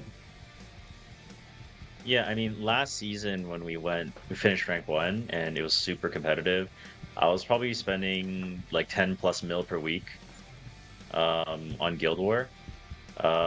And so a lot of the time that I had to invest my stamina was to basically just farm the end side story to generate more gold into my account, so that I'm not at a complete negative and I can't refresh shop and I can't do anything. Mm-hmm. So I basically had to choose between farming Rift to get gear, or I would have to just farm Adventure for gold. So yeah, I mean, if there's permanent free unequip, it would make the Guild War landscape it's like a huge quality of life, because from a competitive standpoint, like we're already spending like 3 mil a war, or like 2 mil on defense, or like 5 mil to test up in mock battles from time to time, right? But like with the free unequip, it just alleviates a lot of that like financial like issues in the game. So now I can actually, I'll just go like, farm Rift and just focus on getting more gear to, make it easier for me versus having to farm gold to stay afloat. Mm-hmm. You know why there's no free unequipped, Sue? Because I'll tell you, I know why there's no free unequipped 24/7. Like, not blowing smoke. I know why there's no free unequipped. It's a very real and tangible reason. I think I know what you're gonna say, but I'm not gonna say it. It's been said in this game, and it's been said in other games. Raid Shadow Legends came straight out and said it. They monitored the difference in activity between when free unequip's up and when free unequip is not up. And they found a significant impact to the engagement with the game, the amount people farm, the amount people burn resources, the amount people spend. They found a significant correlation between when free unequip is up and when free unequip is not up, and it's not in their favor. It is not a good financial decision for them to have free unequip up 24/7.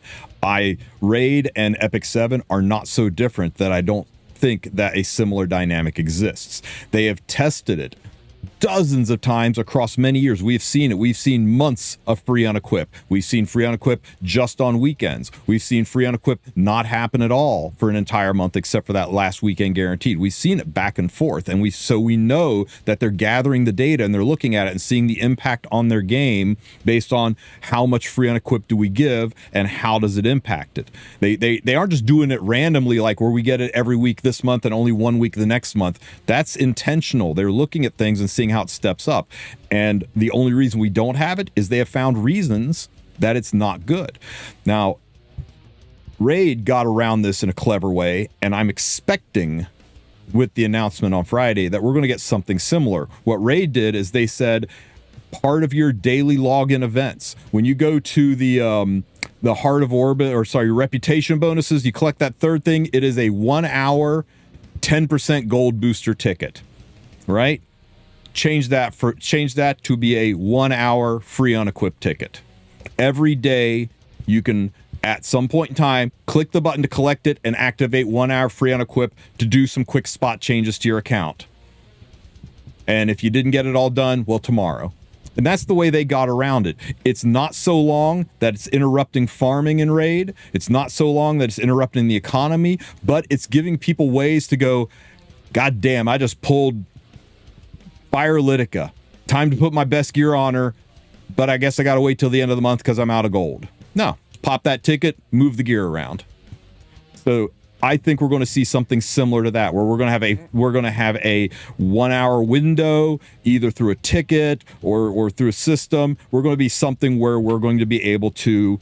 Yeah, I mean, people are saying, 1 hour is not too bad. They don't want it to be too long. They got to do it in a way that doesn't negatively impact the economy, but in a way that alleviates the pain of, I can't move gear around because I got to spend millions. A 1 hour ticket, you could maybe use that over top of Guild Wars to min-max a Guild Wars experience, sure. But pound for pound, it's not going to break the game.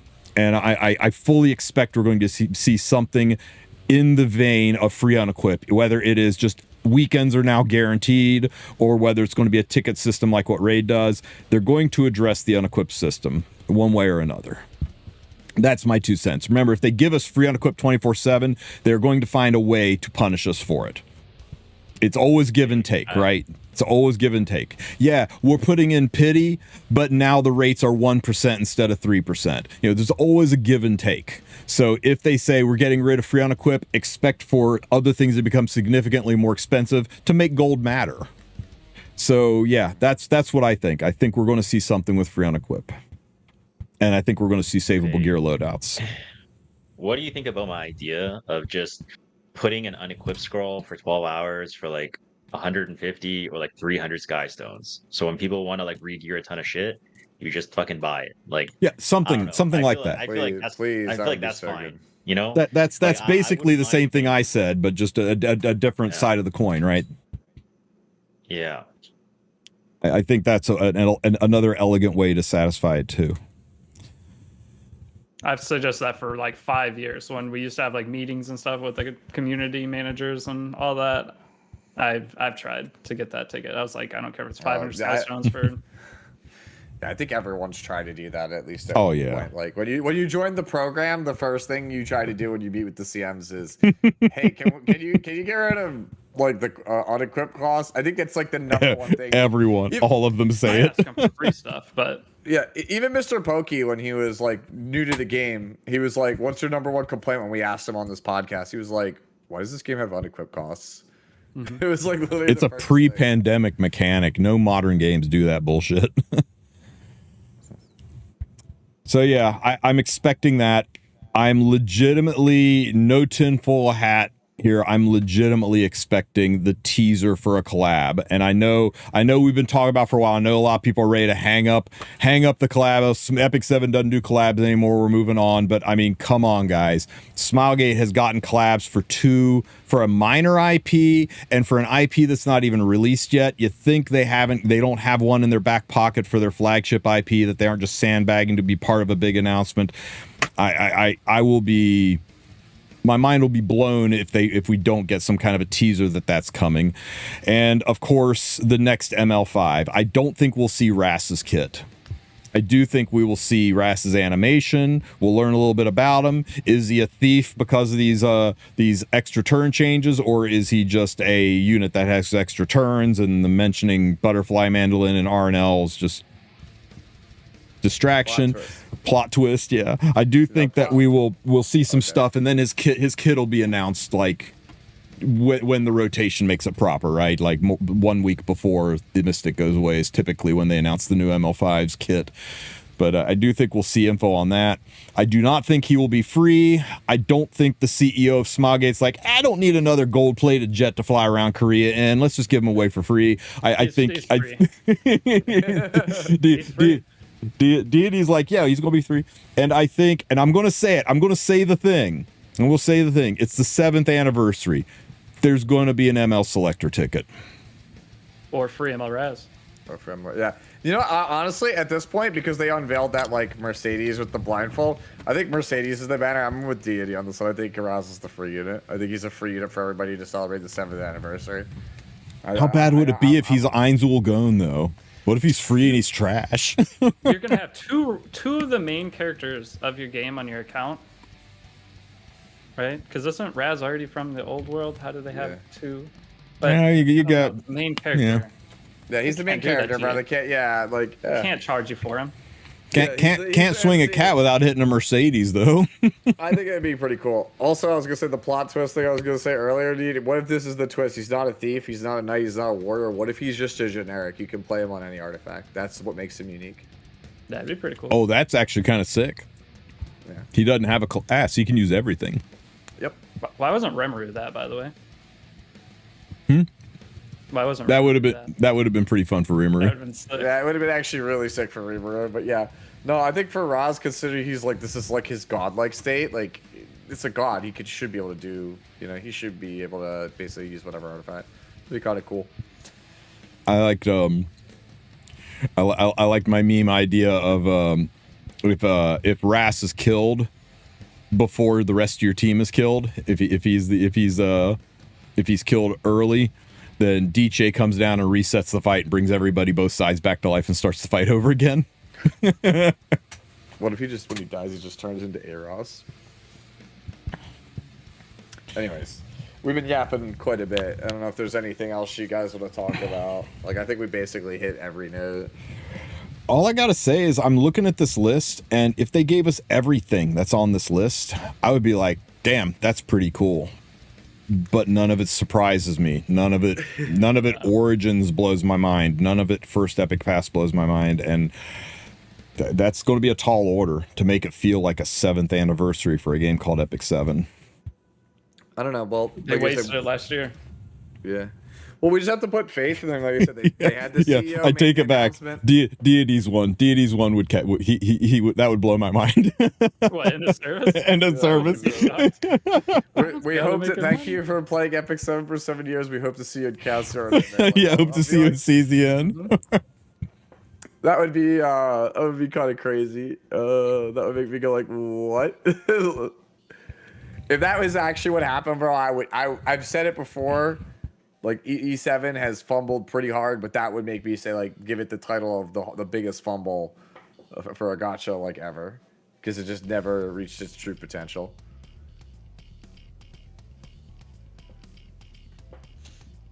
All right. Well, guys, we've yapped for a while. I'm going to keep this list. Whichever one of you get the most writing, we'll throw some subs at you. All right, I don't even stream. Whatever, take his subs, bro. Don't look at gift horses now. Fine, I'll take his money. Win Tristen, all right, guys. Money. That sounds like a great game show. Hey Vic, How's things over on the other side of the planet? You digging it over there, man? Since the move? It's good. It's good. Good? No complaints. You know, no complaints. Nice, I'm alive, nice. you know? I'm alive. I bet you the food over there is probably amazing, dude. Oh my god. It's so bad they want to go to Korea for the food. It's pretty fire. Yeah. Oh, I'm gonna put one more thing on the list. I damn near forgot. Boss, Arunca, skin. Oh yeah, the swimsuit. Holy crap. God damn, Arunca. We need that. We need that skin in our life. Okay. That's my last one. All right, you can add the other one. You can add the new Kid Auden skin, and it's just called Auden. Yeah, I'm gonna say no. Don't speak evil into existence. Vic, I appreciate you being here. Deity, you too. You guys have anything you want to promote or plug? Otherwise, I'm going to do it for you. Promote or plug. Vic, you go first. You do more than I do. What the fuck? Use Deity and Tristen Wolf's Raid Shadow link code or link to download the game and support them. It helps them a lot. Use my Ethereal link or Tristan's Ethereal link and Deity's Ethereal link. Yeah, watch my stream, subscribe to my YouTube, and yeah, that's it. Guys, if you subscribe to Vic Chun's YouTube, you will get to see things like this. Okay. Yeah, back to the question. Yeah, what job did you get, man? Congrats. Korea.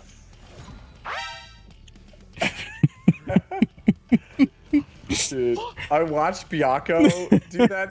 Like after this happened, he was like, "I can be just like Vic Chun. I can do the Korea attack." And then it happened to him. It worked for him too. And I was like, "Are you kidding me?" Yeah, don't. Korea tech is real. Don't be like me and do the Korea tech and have this and don't do. Yeah, this is me not doing the Korea tech and this is the result. Just go like. So yeah, don't be that guy. Okay, I do my stuff. Yep. Well, I don't know if I have a whole lot planned. I'm doing like a new Epic 7 free-to-play account. Me and Victune are gonna RTA against each other at some point with some kind of stakes on the line. He's gonna lose. And bro, you're getting cleared 100%, dude. Like 100%. It's actually so funny. If you lose to me, it's like you're the LeBron and I'm like some 7th grader because you play infinitely more than I do. You know the metas. You've been through Legend. If you lose, dude, you got everything right on you. If I lose, it's expected. If you lose, you're cooked. I'm roasting you forever. Deity was like the PvP guy back in 2019, and then now we have Vic, who's like the PvP guy of 2025.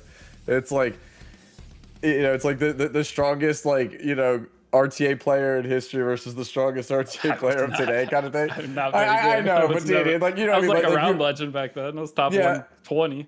Yeah, I was gonna say you were literally like the guy back in the day to watch for PvP. To complain, yeah, if you want to hear some complaints. But okay, that's it. I'm probably gonna start playing the new RTA season. Sounds fun. So I might go live in the morning and well, no, I'm golfing in the morning. I'm gonna go live soon, but you can check out my stuff if you want. Yeah. As an aside, I guess you guys already know I'm here every week. But for Deity and Vic, I'll send it to you guys. Like, or you could just check out my most recent video. Me and my chat came up with a alternate format for RTA. Called ratio format, and it is really, really good. Like, it is very, very good. I'm very curious. I'd like feedback from both of you guys on it. It's the more people I get feedback from, the better I think it'll end up being. Essentially, every character has a point value between 0 and 5 points, and you get 7 points to draft your whole team, and it's like just like a normal RTA game. Like all the broken top tier stuff, Boss Arunca, Renak, Newman, Luna, Para, they're all 5-pointers. But we've been running some mocks with it, and it's pretty good, man. People get creative, play some really wacky stuff you haven't seen in a while. So I gave you guys the link. Make sure you check out that video. This is got potential. It looks a little daunting when you first see it, but it's really not that hard to wrap your brain around once you see what units are in the tiers. It's a clever system. It's like the old school red lobbies, but a little bit easier to put together. very, very fun format. And you guys Yeah, just we were playing it on stream tonight before we did this, and I'm gonna probably, I don't know if we have Worlds Friday watch party. I don't know if we have it on Saturday, but I'll probably run a lobby on Saturday on stream, so if people want to come through, just like mess around with it. We had some people build some really wild stuff. Like people were successor Teu cleaving with like acid and like stuff you haven't seen in like 5 years. It was weird. Dude, like people were breaking out Faithless Litica cleave because we straight up made it cost cheap because nobody was gonna play it otherwise. So like people were playing these like old school Flitica cleaves. It's pretty interesting. Looking at this list made me think of this. Oh yeah, we need that. They need to upgrade the slots for equipment. Need to upgrade the equipment box. Need to upgrade the amount of heroes you can hold. Yeah. This is a fun format, so make sure you are following Mr. I'm_Sue. His YouTube and Twitch are linked in the video. Make sure you follow this guy. Check out this new format. Make sure you are following, subscribing, drop some primes, drop some follows. Mr. Vic Chun. He will be streaming Epic 7 this Friday. He'll be doing a watch party. I think all of us will. But watch Vic. Go check him out when he does this watch party. And Mr. Deity, give him some love too. Make him know we want him to come back and make some more Epic 7 content for us. Is there Eastern World Cup this weekend? Yes. Yes, sir. Is that what the... I haven't talked to my agent. I don't know what the thing is for, but... Yeah, that's what that thing's for. Okay, get on it quick. It's Friday. It's the same deal as last time. Get on it. Yep. Let's go Cougar Bat. Oh hell yeah! I'm ready. You ready? You got the ready. stuff. We got the secret weapon. We got the secret sauce. Hell yeah. Okay, guys, I appreciate you being here. Anything else you guys want to say before we sign off and go check out that Sirmia that lives behind our eyelids? Vote for Newman, then for the costume. Sue's a monster. Vote for Silver Blade Aramintha. She needs to glow up like no one else. Okay. All right, guys. I appreciate you all being here. I appreciate everyone out there in Twitch and YouTube for being here. Thanks for supporting us. Deity said you're getting ready to go live. I would probably, I don't know, probably not. I was talking about going in the morning, but then I forgot. Okay. So it'll be like tomorrow, probably after your stream. I was just going to pass people off. But you're going live, Vic? Okay. Yeah, I'm gonna hop out of the call right now. Yeah, if you want to hop out and go live, I will send everybody your direction. Thanks for having me, boys. Thanks for being here, buddy. I appreciate you. Good luck in the Guild War tournament. I hope you and your entire guild win the $40,000 for each member that Smilegate is definitely going to give out. 100K per member. Yeah. 100K. Yes, sir. Hell yeah. Okay. Bye. Take care, buddy. Woo. All right. That shit all over the cameras. Let's see. I think I can just do that. Okay. Deity and half a Sue. Alright, we gotta go. Wait, hold on. I can fix that. I can fix that. No, wait, we gotta go right here. Yeah, that's like half Sue. No, wait, no. Like now I gotta go like way over here. Okay. Oh my God. They need to bring some fire this weekend because I'm telling you yeah, they do. It was tough reading the bounce patch today.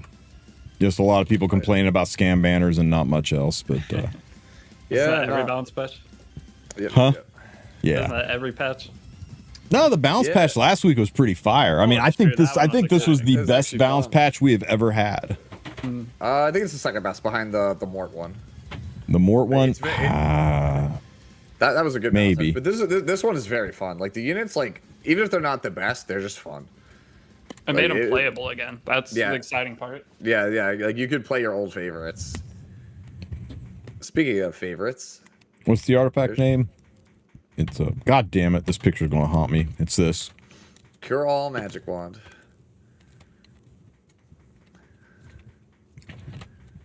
Festivita, yeah. I'm looking forward to playing her. I think she'd build okay. I think I can do some stuff with this girl. Yep. She's a good character. I don't know, man. I assume you're rating into Vic in a minute, but yeah, no, that ratio thing that I've been playing with chat, it makes me want to build literally every character in my box, like even the ones like I would never normally build. Right? I'm just like, damn, dude, I need like Camilla geared, like for non-PvE purposes. Like, damn, I need. There's a lot of characters that are in that list. Where I was like, man, if only I had Montmorency geared, because like there's no reason to now that Nightmare Raid's gone. I'm like, damn, like Montmorency would go hard here. Because like you use like you're like I take a power pick for like 4 picks and you're like, damn, dude, the rest of my draft has to be 1 point or less, and I still got to pick 3 units. So you're like, I need a cleanser, but I don't have a budget, so let me play Montmorency instead. Bleach 1,000-Year War streaming 2026. We're getting a Freyrin collab on Friday, by the way. It was between Freyrin and One Punch Man, and it's Freyrin. The Mercedes looking girl in the side story kind of had a near automata looking blindfold. Tristen, the art he mentions, Lydica magical girl. Free Raz and Freyrin. Okay. I'd be down with a free run one. It's Chainsaw Man. Timing. It goes pretty good. Freyrin, I tell you what, I did see this. What are we doing? Hang on. What's he typing? Or One Punch Man. AFK Arena. I'll be real with you, like solo leveling. I'm just saying, AFK Arena announced a solo leveling collab, so that pretty much kills the chance that it'll be solo leveling because yeah, usually they don't collab with competing IPs, right? Every collab we've ever had has been at the timing of something hype for whatever, like within that same like 2-week period. So Full Metal Alchemist was that Full Metal Alchemist garbage game. And God damn it. Sorry. Slime was the new season of Slime. Was back it was the new season of Slime, and it also released the same day as their whatever their gacha game was. The Guilty Gear was the new game came out or whatever at that time. But Smilegate likes to do that. Strive came out. That's why I don't think we've ever had a Nier collab, is because Nier is just like, well, just pay me money. And Smilegate doesn't like to do that. They want something that's like a, hey, you scratch our back, we'll scratch yours kind of a thing. Oh, hey, I tell you what, normally you do collabs for 5 million. How about you do it for 2 million and we'll promote your gacha game as well. We'll advertise your stuff on our channel too. You know, I think that's what we see, and that's why the collabs are always kind of timed around with Vespa's launching their new album, or what was a Full Metal Alchemist is coming out with their anime. Which means that it checks also with CZN also. Narissa Ravencroft and Mori Calliope have a US tour at the end of August. Exactly. It's a kind of Smilegate's MO is to reduce the raw cost of the collab by saying, how about instead of just money, it's some money, sure, but also huge gaming company with one of the top 50 mobile games in the world promoting your brand new thing, promoting your thing. So, and it works good for Smilegate too, because so many new players. I mean, when Freyrin is going, or whatever show they go, or even ReZero, because they did ReZero when the ReZero whatever season that was came out. It was sick because I go watch ReZero and then I got to play with the characters in the game. So if people are looking up the new anime and stuff, it's going to get suggested to them. That's infinite marketing. Why would you not do that? Yeah, solo leveling isn't gonna have like a new season for a bit until end of the year, early next year or something. Yeah. So I also am not like a super big fan of like solo leveling being the collab, just because like aside from Sun Jin-woo, like all the other characters are very flat in that game. So like it's just the whole collab just rides on whether or not he's good, and if he's like not a good character, then like the whole collab just falls flat. They're flat, you say, huh? What? Said all the characters are flat. Sue wants his collab with mana tanks. I meant no, just like the characters in solo leveling, the writing is just paper thin. I know what you're I know what you meant. I know what you meant. They could do a couple. They could do Andre. They could do Jinwoo. They could do like, or what's the guy? China's top hero. If they did those 3, it'd be sick. But that would only target super hardcore solo leveling fans. So it wouldn't be good. Yeah. They do have All characters with depth, but not many. Yeah, not that many, dude. Like it's the like you only have like characters that get more depth as you get like really late into the manhwa. So it's like, okay. All right, guys, let's wrap it up. Let's all go see Mr. Vic Chun. He says he's streaming Epic 7, but really he is doing some Etheria stuff. His stream title says Let's Cry. I'm probably going to have to set my Etheria defense before I go to bed. Yes, sir. Yes, sir. All right, Didi, I appreciate you, brother. And Sue, as always, thank you for being here. I will catch you guys tomorrow. Don't get fucked up on the custom summon, guys. Wait and see what's happening Friday. Tune in Friday. We're going to all be doing broadcasts of that. Yeah. Watch parties galore. So I will catch you guys then. Take care, everybody. Bye.